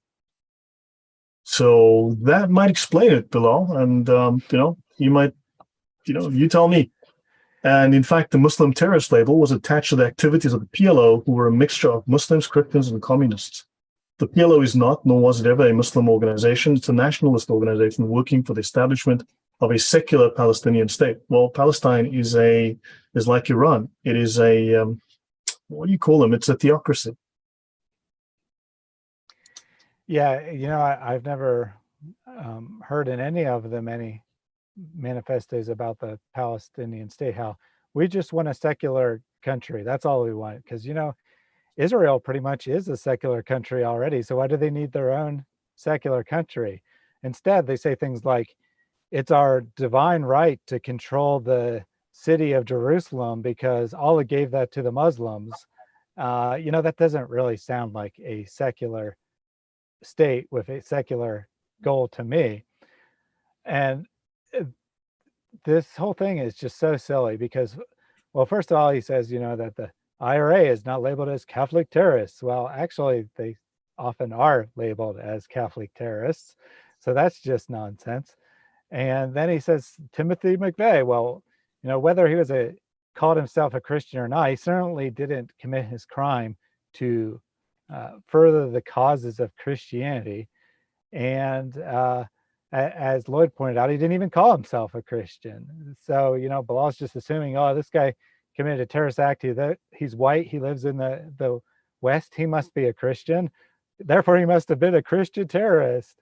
And the reason we call people who commit acts of terrorism in the name of Islam Muslim terrorists is because they're people trying to use terror to advance Islam.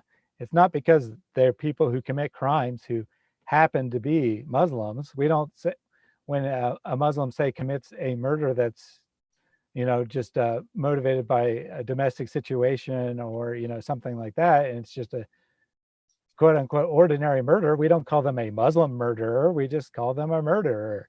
It's only when someone's trying to use terror to advance Islam that we call them a Muslim terrorist. Well, and what's interesting is this should have come up by now, but if you look at the Hamas charter, and I don't know why he doesn't bring up Hamas, right? The covenant of Hamas, Hamas's formal name, and these are the people in Palestine, the last I checked, is the Islamic Resistance Movement. That is their formal correct name. Hamas, the proper name is the Islamic Resistance Movement. And let's see the very first sentence: in the name of Allah, the merciful and the compassionate. Right? You are the best nation. They start with a Quran verse, right? That, they start with Allah is going to kill people and people are bad and blah, blah, blah. And then, of course, Israel will exist and will continue to exist until Islam abolishes it. Islam, that's, what? So Islam has an obligation to kill the Jews, right? And the Islamic word, blah, blah. So let's see, this looks, praise be to Allah. We seek help from him. So yeah, the Islamic Resistance Movement. I don't know why Bilal forgot that little part about and if you read through the actual charter of Hamas, it's some fascinating reading. Obviously, they're just a secular government looking to divide up the secular state of Israel into two different secular states, clearly. I don't know where you're getting all this idea that has anything to do with Islam. Yeah, I mean, they claim to be the best Muslims. They've studied the Quran, they've studied the Sunnah, and they have the best understanding, the correct interpretation. In their charter states they have the best. And they even mention utilizing some form of magic. I mean, I'd have to read the actual entry, but yeah, they speak of it as. So yeah, Bilal just skipped over that portion for whatever reason. So no, the government of Palestine is entirely theocratic.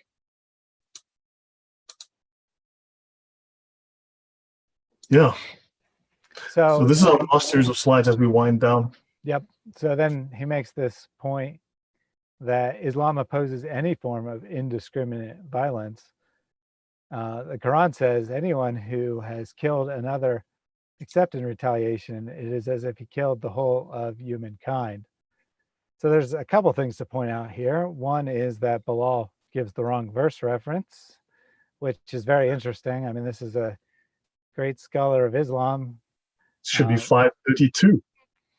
Yeah, presumably he proofread this document and presumably he knows the correct verse. I don't know if he somehow missed this or he's trying to prevent people from looking it up. But if you do look it up, you will see that what the Quran actually states is, for the children of Israel, we said, anyone who killed another, blah, blah, blah. But for you guys, I give this other command. So it's pretty hilarious that he's trying to use this to say that Islam prevents indiscriminate violence. And of course, sorry, I was going to say, and of course, he can say with a straight face, Islam opposes any form of indiscriminate violence, because according to Islam, it's not indiscriminate when you attack someone who's not a Muslim. You're doing it for a good reason. They're not a Muslim. Yeah. Dita hasn't come back into the channel. There was a complaint from one of the users that he was causing disruption. So I put him in timeout for 5 minutes. He hasn't come back. I didn't intend to silence him permanently. But yeah, this should be Quran 532. On that account, we ordained for the children of Israel, for the Jews, that if one, so hold on, but Muhammad's saying that the Jews owned Israel. That's fascinating. what are the Muslims saying today? That the Jews don't belong in Israel? That's odd. Allah seems to contradict them here. Right? We ordained for the children of Israel that if anyone slew a person, unless for murder or for spreading mischief in the land, it would be as if he slew the whole people. And this is, oddly enough, it's actually something from the Talmud. They're actually quoting something from the Talmud. And so I don't know why he misquotes that as well. But that's a discussion for another longer discussion for another time. And IM said that 533 cancels 532, and that's kind of what I was alluding to. That he goes on. Yes. He goes on to say, but this was just the past law. We now have a new law. But even if it wasn't abrogated, which it still wouldn't mean much, because it says except for making or for murder or for making mischief in the land. And of course, just about anything can be considered making mischief in the land. So Islam, it's not indiscriminate, it's just justified by Allah for I'll get to that from the Sharia, because that's going to be a fascinating section to see. And he says there is no term in Arabic which means holy war. War is not holy in Islam. These are the just or unjust, and that is absolutely not true. He's just making that up. And but he says here, of course, if women, children, or the elderly bear arms, they may be killed. What if they're bearing arms to protect themselves from those Muslims that were killing their men? And they picked up arms to protect themselves. Well, okay, they want to protect themselves from us. Let's kill them for that. Makes perfect sense. Yeah, I mean, he says in self-defense, but again, this is one of those word games, because as far as Islam's concerned, all non-Muslims are perpetually at war with Muslims. So they're automatically in a state of aggression against Islam just for existing. So there really is no such thing as self-defense. Yeah. Andrew just mentioned from the Mishnah Sanhedrin. That is correct. Yeah, it is. We did a talk on that some time ago. I just don't have the reference in front of me now to bring it up. We did some detailed discussion of that in the past. Thank you. So he speaks of, now this is the literal colloquial meaning of jihad, which is striving or struggle, and that is true. However, there's also a Sharia or Shari definition of jihad, a legal definition, and this is the one that Muslims like Didat and others constantly never want to tell us. So he says it's used to refer to very different efforts that are enjoined legally required by believers, right? And of course, no one has believed until Allah and His Messenger becomes more beloved than everything. Now, this, of course, is also defined in the Sharia. And he speaks of the best jihad is the perfect Hajj. Well, there's more than one verse to that effect, and I'm not going to go through all of those, but yeah, and then he says, your thoughts, Thaddeus, before we go on.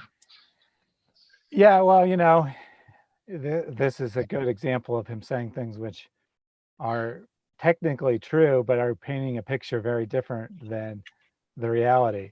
Like, yes, the technical meaning of the word jihad is struggle, but the way it's used in the literature is to wage war against non-Muslims.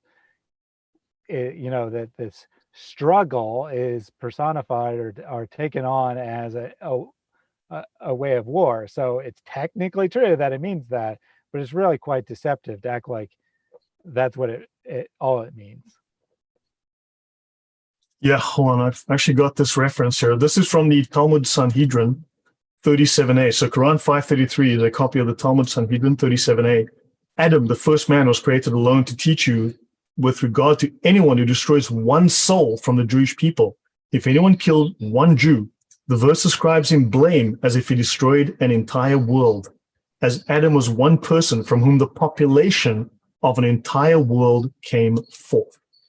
And conversely, anyone who sustains one soul from the Jewish people, the verse ascribes him credit as if he sustained an entire world. And this is it from the Sanhedrin 37a, verse 13, on safari.org. Just thought that would be interesting to see what the original context of that was and how it was corrupted within Islam.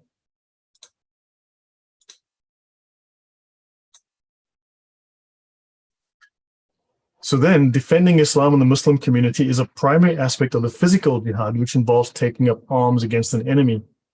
And then he says permission has been given, right, to fight has been given to those who have been attacked. Now, this is fascinating. He leaves out a great deal. He doesn't quote a lot of the actual Sharia.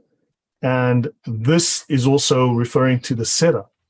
This is actually a very clear reference to the Sirah here, even though it's mentioned in the Quran, but the Sirah gives much more detail on this. And he doesn't describe this very, very well. I'm going to go into some more detail as to how the Islamic scholars actually view this. Your thoughts, Thaddeus? Well, yeah, he's again trying to imply that this is defensive. You're just taking up arms against an enemy. What he doesn't say is, and by the way, everyone who's not a Muslim is your enemy. Yeah. So let's go to the Muqaddimah. Now, this is Ibn Khaldun. Ibn Khaldun is the greatest historian to ever come out of Islam, and he's known as the founder of the discipline, the academic discipline of sociology. And he says in his famous book, the Muqaddimah, his greatest work, right, an introduction to history, which is the classic Islamic history of the world, he says, in the Muslim community, the holy war, and he says holy war is a religious duty because of the universalism of the Muslim mission and the obligation to convert everybody to Islam, either by persuasion or by force. Therefore, caliphate and royal authority are united in Islam. Thus, there is no separation between mosque and state or church and state, so that the person in charge, the caliph, can devote the available strength to both of them at the same time. He says the other religious groups did not have a universal mission, and the holy war was not a religious duty to them, except for the purposes of defense. It has thus come about that the person in charge of religious affairs in other religious groups is not concerned with power politics at all, and royal authority has nothing to do with religion. And so it comes to them as the necessary result of group feeling, which by its very nature seeks to obtain royal authority, as we've mentioned, and not because they are under obligation to gain power over other nations, as is the case with Islam. They are merely required to establish their religion among their own people. I think this is very clear. Where's Didan? Why hasn't he come back? I guess that when you timed him out, he gave up, unfortunately. Oh. Yeah, so this is Ibn Khaldun. This is in Prospect Magazine, the man who invented modern history. And they speak of the enduring relevance of a 14th century Arab historian. He's even here on some money, right? I don't know sure enough to which country that is, but he's actually very, very famous. He then goes on, the non-Arab nations became the servants of the Arabs and were under their control, right? Every craftsman offered them his best services. They employed seagoing nations for their maritime needs, right? They wished to wage the holy war by sea. They constructed ships. They embarked the army and fighters to fight against the unbelievers across the sea. This is premeditated warfare. This is deliberately choosing to invade.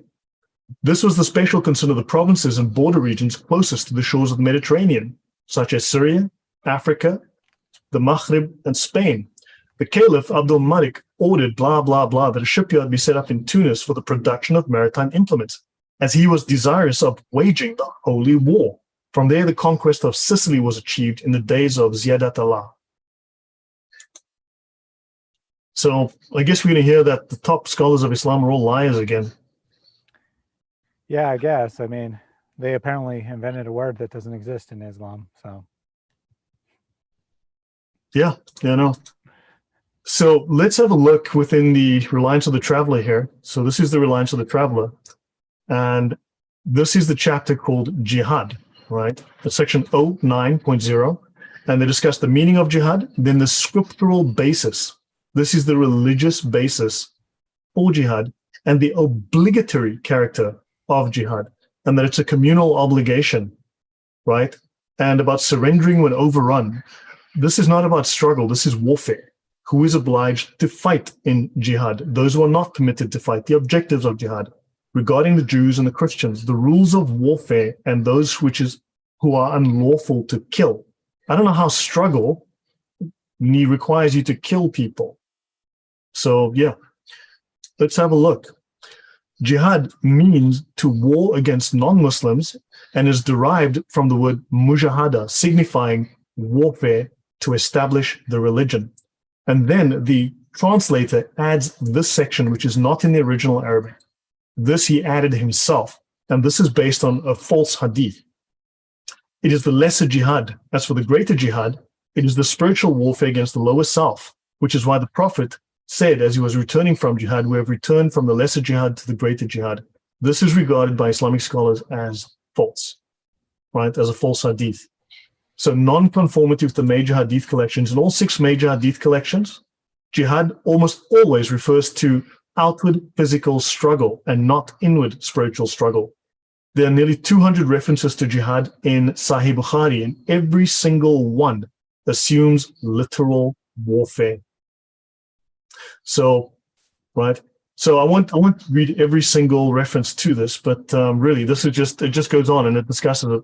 We did this in a past show on jihad, and Ibn Kathir himself simply tells us that this is it's nonsense, right? Ibn Taymiyyah, he's a Shaykh al-Islam, one of the most famous of the Islamic scholars. His fame is in his polemics against Christianity, and also he is the godfather of jihad. He is the most prominent, the most famous, the most quoted jihad scholar in Islam. There's a hadith related by a group of people which states that the Prophet said after the Battle of Tabuk, we've returned from the lesser jihad to the greater jihad. This hadith has no source. Nobody in the field of Islamic knowledge has narrated it. Jihad against the disbelievers is the most noble of actions, and moreover, it is the most important action for the sake of mankind. Your thoughts, that is, before I move on to the Hidayah? Yeah, it's interesting that we're told all the time when we quote Sahih narrations that, oh, that's a weak hadith, you shouldn't be quoting that. And then 10 minutes later, the same Muslim will quote us a totally fabricated hadith, not even a weak hadith, just a totally fabricated, made up hadith like this one about lesser jihad, or, one about the planets circling the sun, or about Muhammad being against racism. There's a few of them that are constantly circulating, and it's hilarious that when we quote actual legitimate sources, we're bad people who are just quoting fake, made up, weak hadith, and then they'll go on and quote actually fake hadith, and that's perfectly fine. It's frightening that they will do that. So now I'll step forward to the Hidayah. As I said, this is the most complete, the most lengthy of the Sharia manuals, of the fiqh manuals, right? And book 9, Al-Sayyir, or the Institutes. And notice I've said before that the Muhammad Sirah, the prophetic biographies, as they call today, the Sirah or the Sirat, plural. And it tells us here that Sir is the plural of Sirat, which in its primitive sense signifies regulation in the matters of spiritual and temporal. But Sir or Sirah, in the language of the law, applies to the institutes of the Prophet in his wars. So the Sirah or the Sirat refers to the wars or the battles of the Prophet, the battles of Muhammad, right? And it talks here, chapter 1, introductory, chapter 2, on the manner of waging war, chapter 4, of plunder and the division of plunder, and then of the conquest of infidels. That's you. The thoughts, Thaddeus, before I could go on? Yeah, the last two slides. This is pretty interesting that somehow jihad just means struggle, yet whether it's the hadith or the sirah or the sharia, whatever we look at, jihad almost exclusively refers to war. Apparently they're struggling a lot to wage war and not struggling so much for anything else. Yeah, and actually, before we do that, let me just show you guys something. This is how Islam treats women.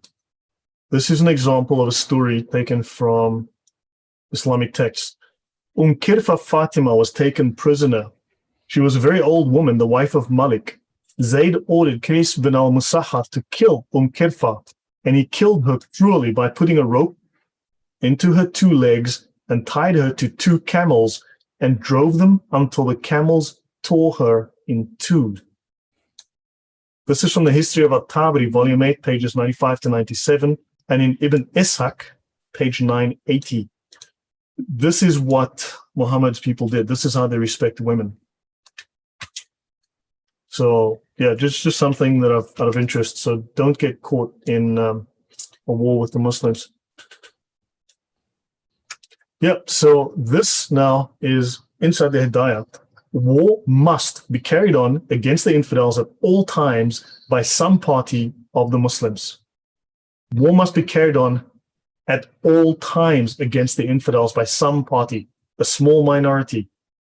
The sacred injunction concerning war is sufficiently observed when it is carried on by any party or tribe of Muslims. It is then no longer of any force with respect to the rest. As long as some Muslims are killing in the name of jihad, the rest are legally allowed to not do so, right? It is established as a divine ordinance by the word of Allah, who has said in the Quran, slay the infidels, and also by sayings of the Prophet. War is permanently established until the day of judgment, meaning the ordinance respecting war, right? It is enjoined for the purpose, and notice, it is enjoined by Allah only for the purpose of advancing the faith. They're not speaking of defense. There's no defensive warfare here. It is enjoined for the purpose of advancing the true faith. It says all repelling evil, but the primary motive is to spread Islam by the sword. And they mention here war.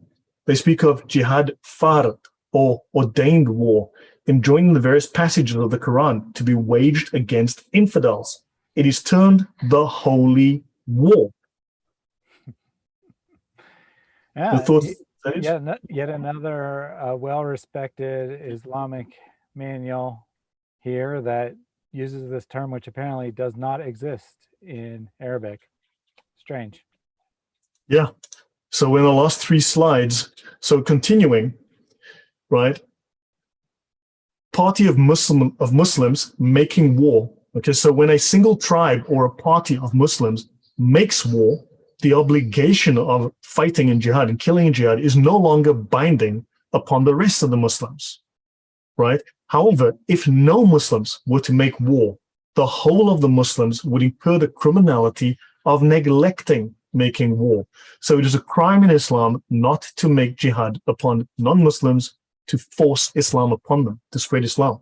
The destruction of the sword is incurred by infidels, although they are not the first aggressors, as appears from various passages in the sacred writings, which are generally received to this effect.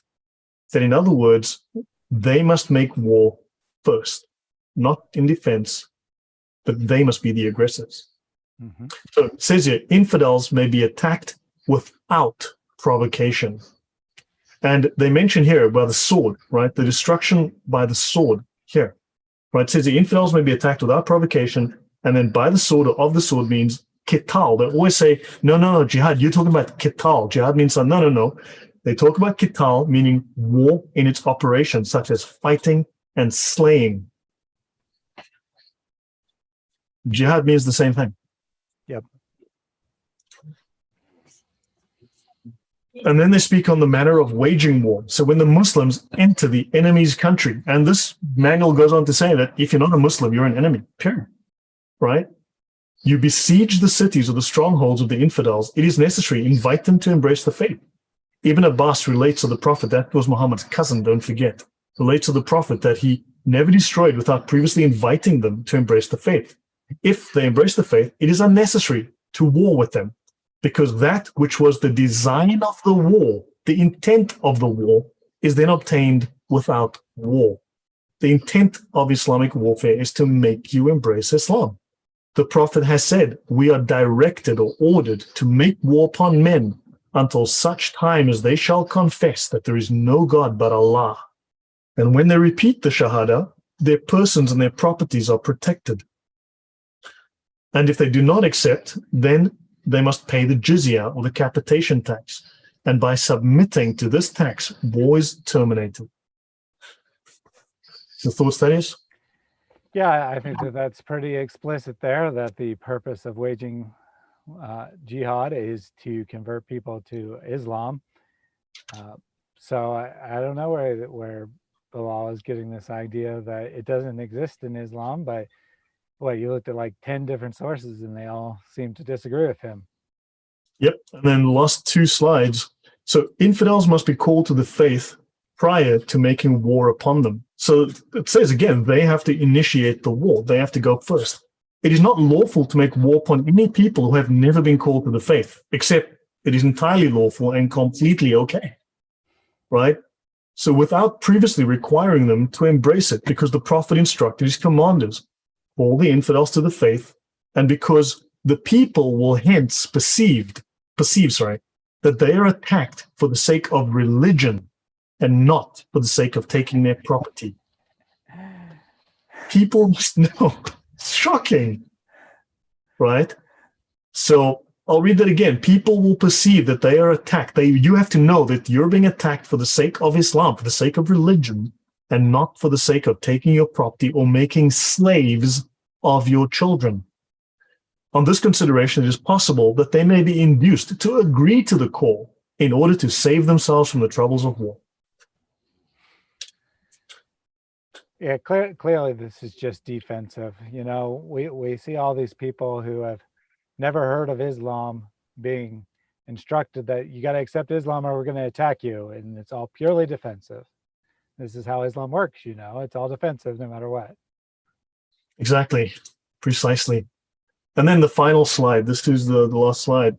If a Muslim attacks infidels without calling them to the faith, he is an offender because this is forbidden. But if he does attack them before inviting them and he kills them and he takes their property, neither a fine, expiation, or any atonement are due because these are not Muslims. Right? Because that which protects, namely Islam, does not exist in them. So you're not allowed to attack them until you call them to the faith. Only if they don't accept the call should you then attack them. But if you do attack them before telling them, and then you kill them and you take their property, it's okay. It's perfectly fine. It's not a problem. Right? And in the same manner as the slaying of the women or the infant children of infidels is forbidden, but if a person were to slay the women or infant children, they are not liable to a fine. You murdered babies? Oh God, here's a 5 dirham fine. Shocking. This is funny.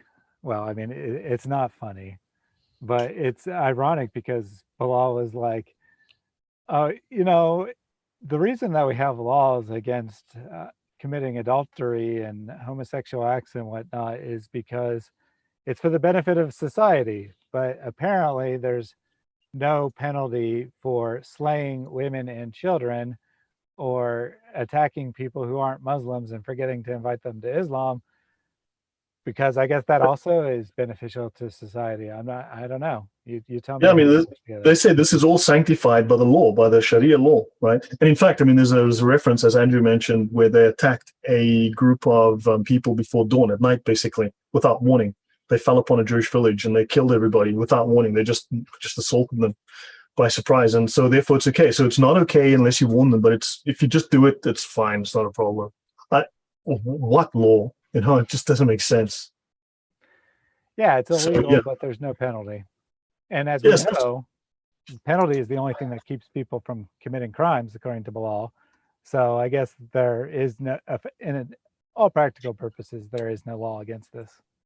So they'll tell you in Islam, you can't kill women and children, except you can. And in fact, they love to tell us, but in Islamic warfare, you can't even kill to destroy trees. But if I go back to the Sharia, I can show you that, yeah, you shouldn't chop down the trees, except you can. And it's quite okay. You know, I mean, it's like, okay, fine. Well, I mean, even if you were actually forbidden from chopping down trees, how would that remotely change anything? You can slaughter all the unbelievers, but don't destroy their trees. That would be wrong.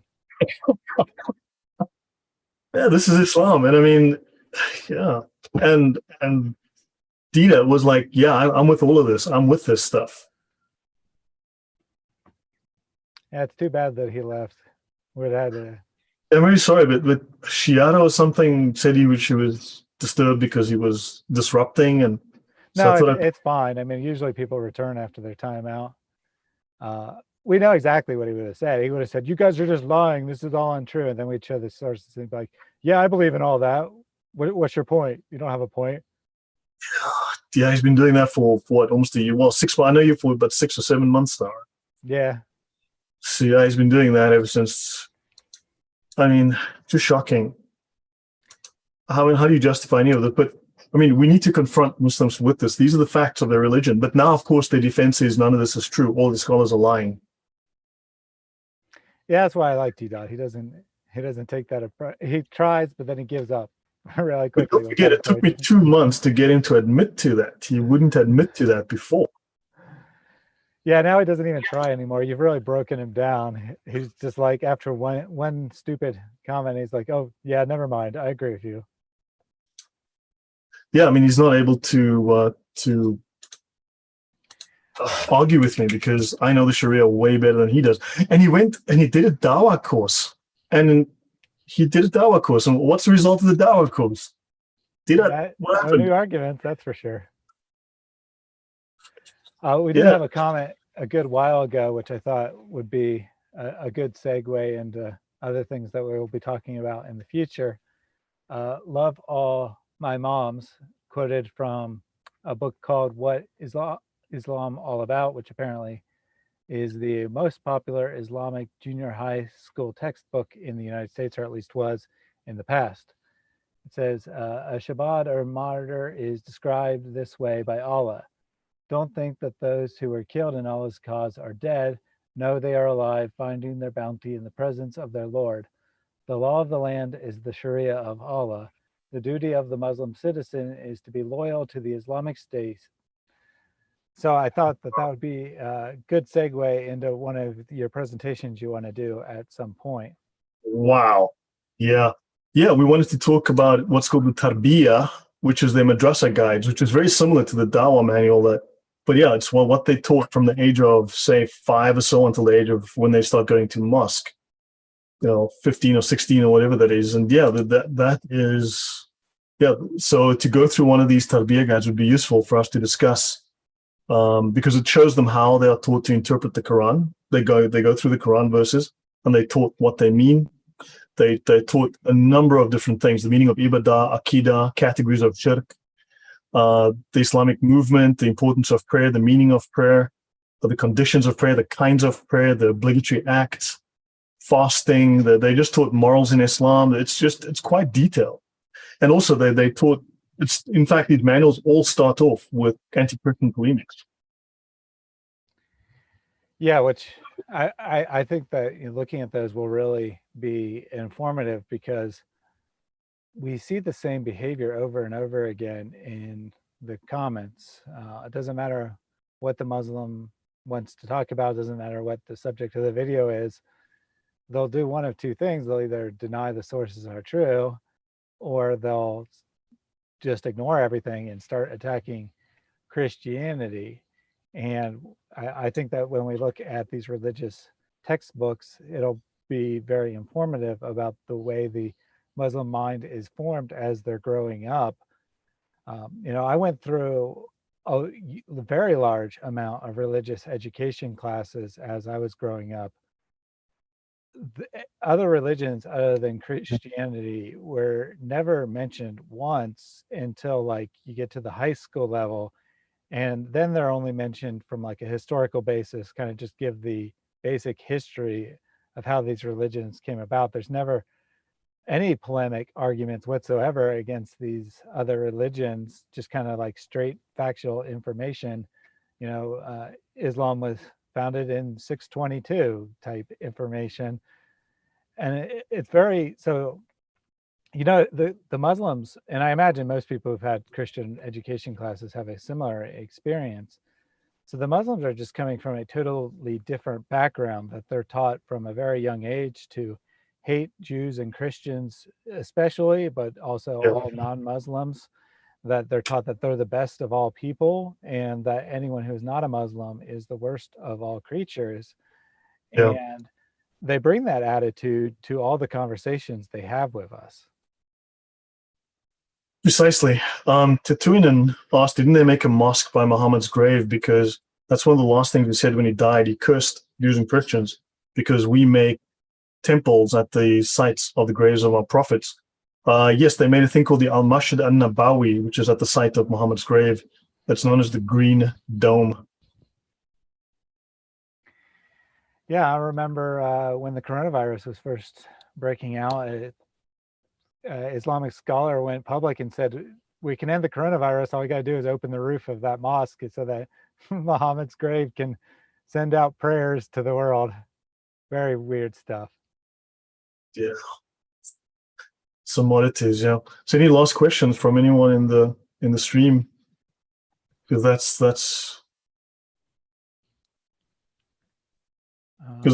the presentation from me. I hope people found it helpful and useful and found some great references there.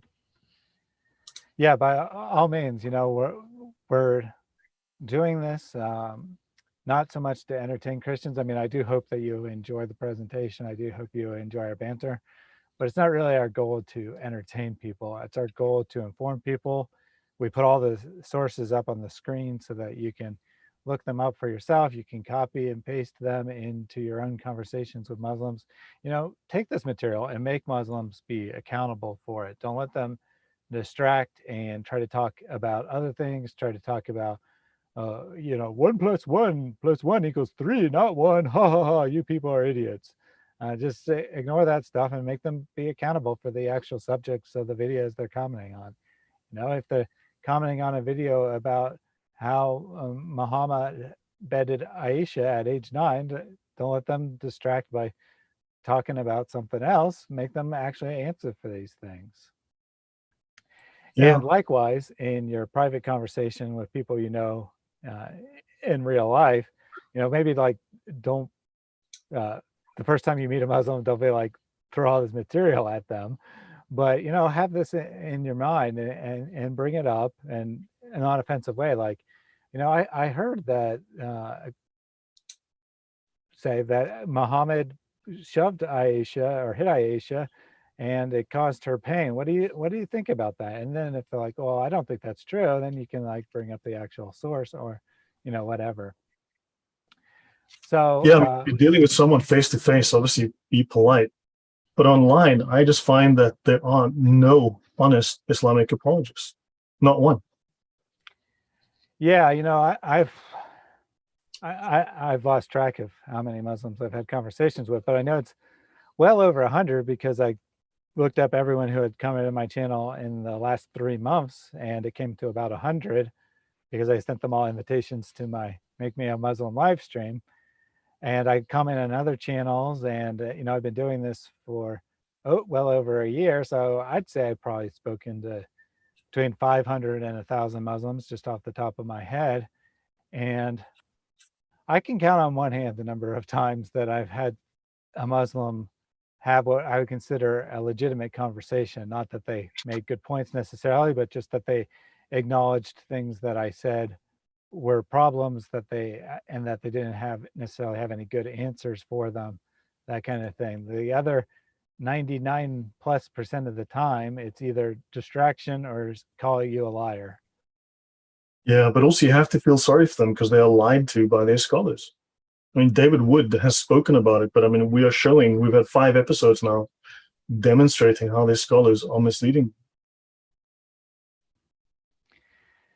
Yeah, and Andrew Martin put it well. He said, an honest Muslim is soon to be an ex-Muslim. And as I said, I've only had about 5 conversations with people who were, actually considering the sources.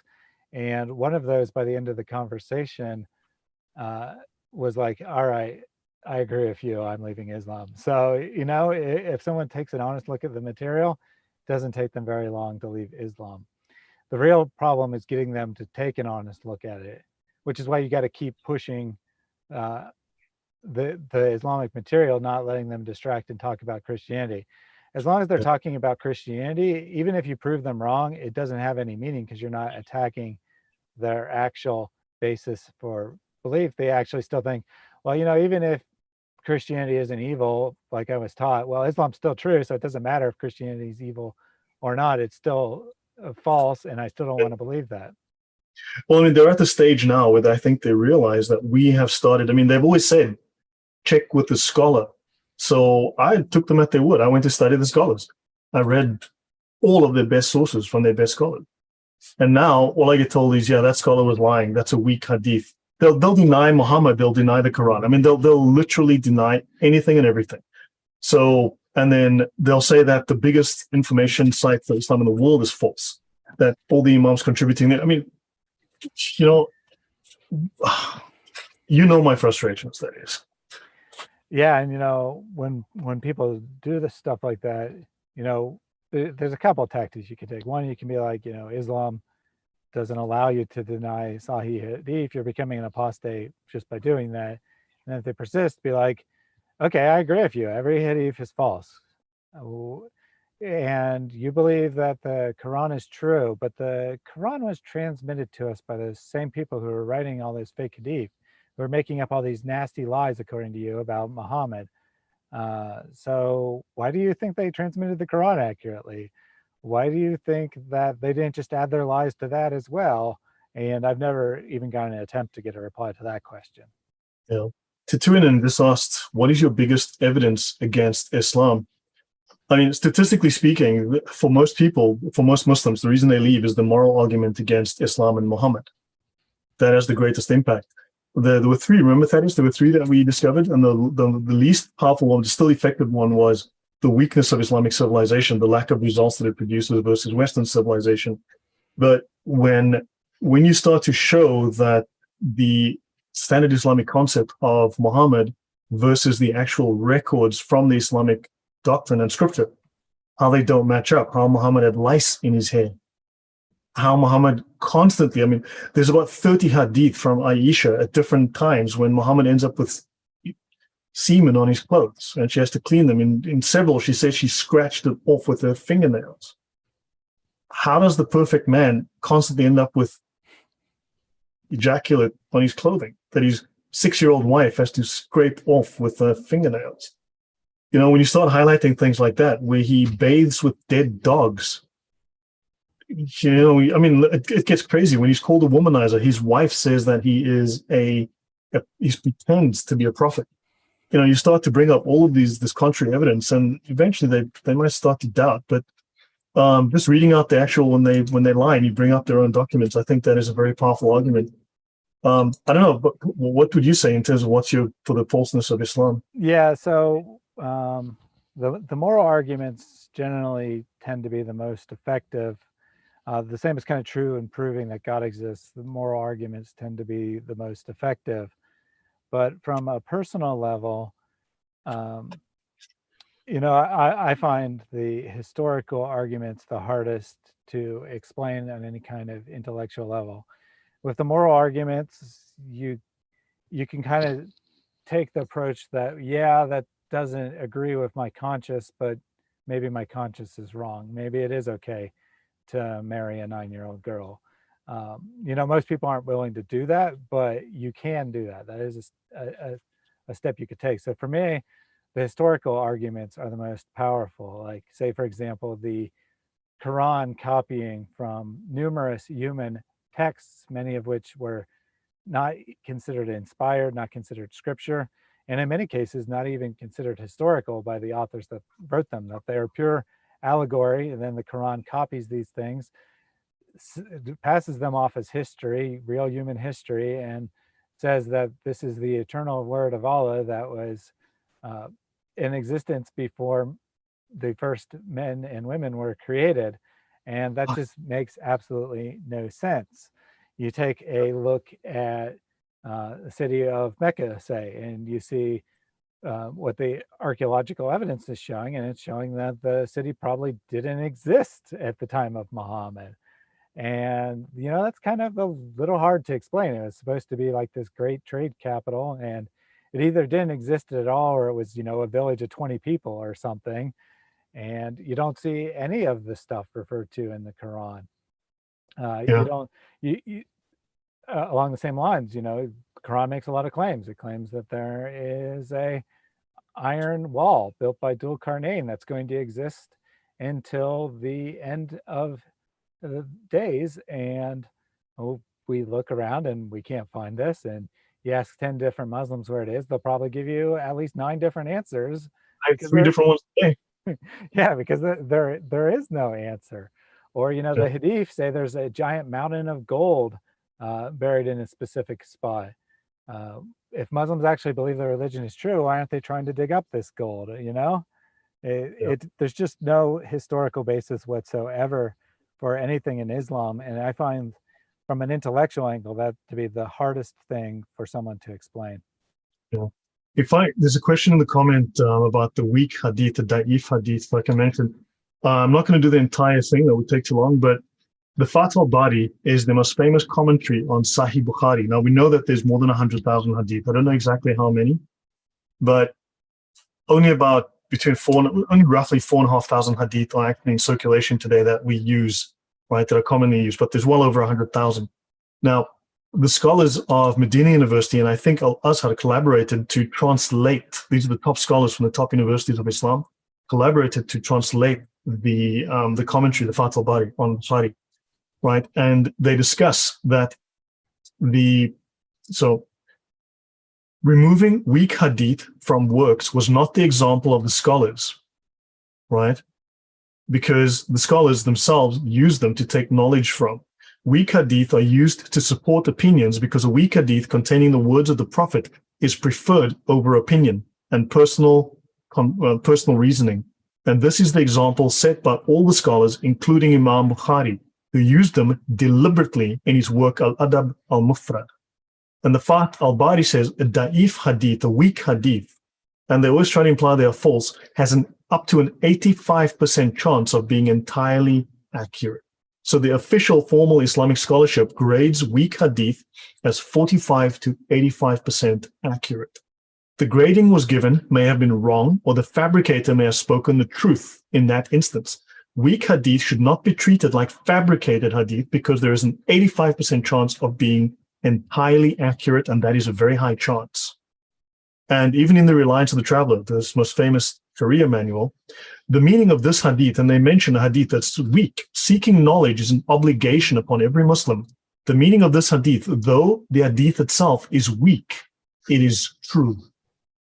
And there's more than one weak hadith in the Sharia. So just that short section there. So these answers exist in the Sharia, and they don't like it in their scholarship. It's all over. And then also, if to answer the questions about Muhammad, there's a reason they didn't talk about the Sirah, while they will talk about the Hadith, but not the Sirah, because there's lots of very humiliating, embarrassing evidence in the Sirah. For instance, Muhammad is the first creation of Allah. Allah created Muhammad 175,000 years ago, right? He then hung his light on a tree, and Muhammad sang praises to Allah for 70,000 years. Then Allah took Muhammad's light, put him on a lamp, and the souls and the spirits of all mankind in of paradise worshipped Muhammad. Okay, mankind worshipped Muhammad for 100,000 years. So for more time than Muhammad worshipped Allah, Muhammad was worshipped. Then Allah took a piece of Muhammad, the light of Muhammad, a fragment of Muhammad, and made Jesus and all the prophets.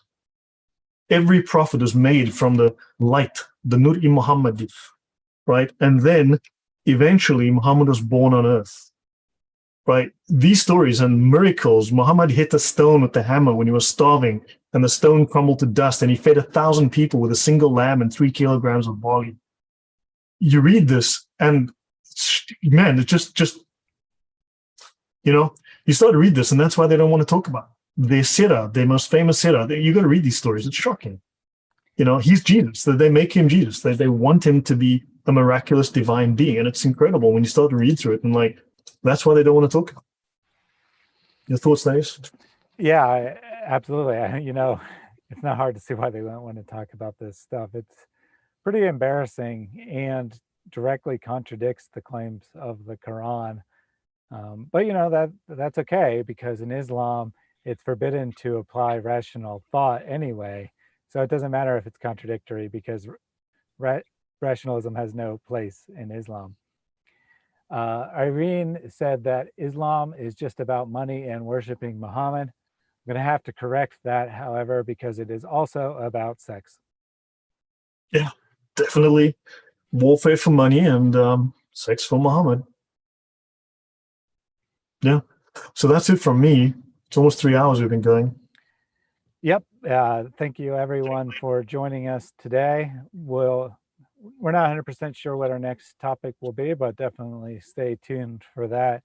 Uh, we mentioned some of the things that we could be talking about. We might talk about women's rights. We might talk about the madrasa manuals. We might talk about the Muhammad that you never knew from the Sirah.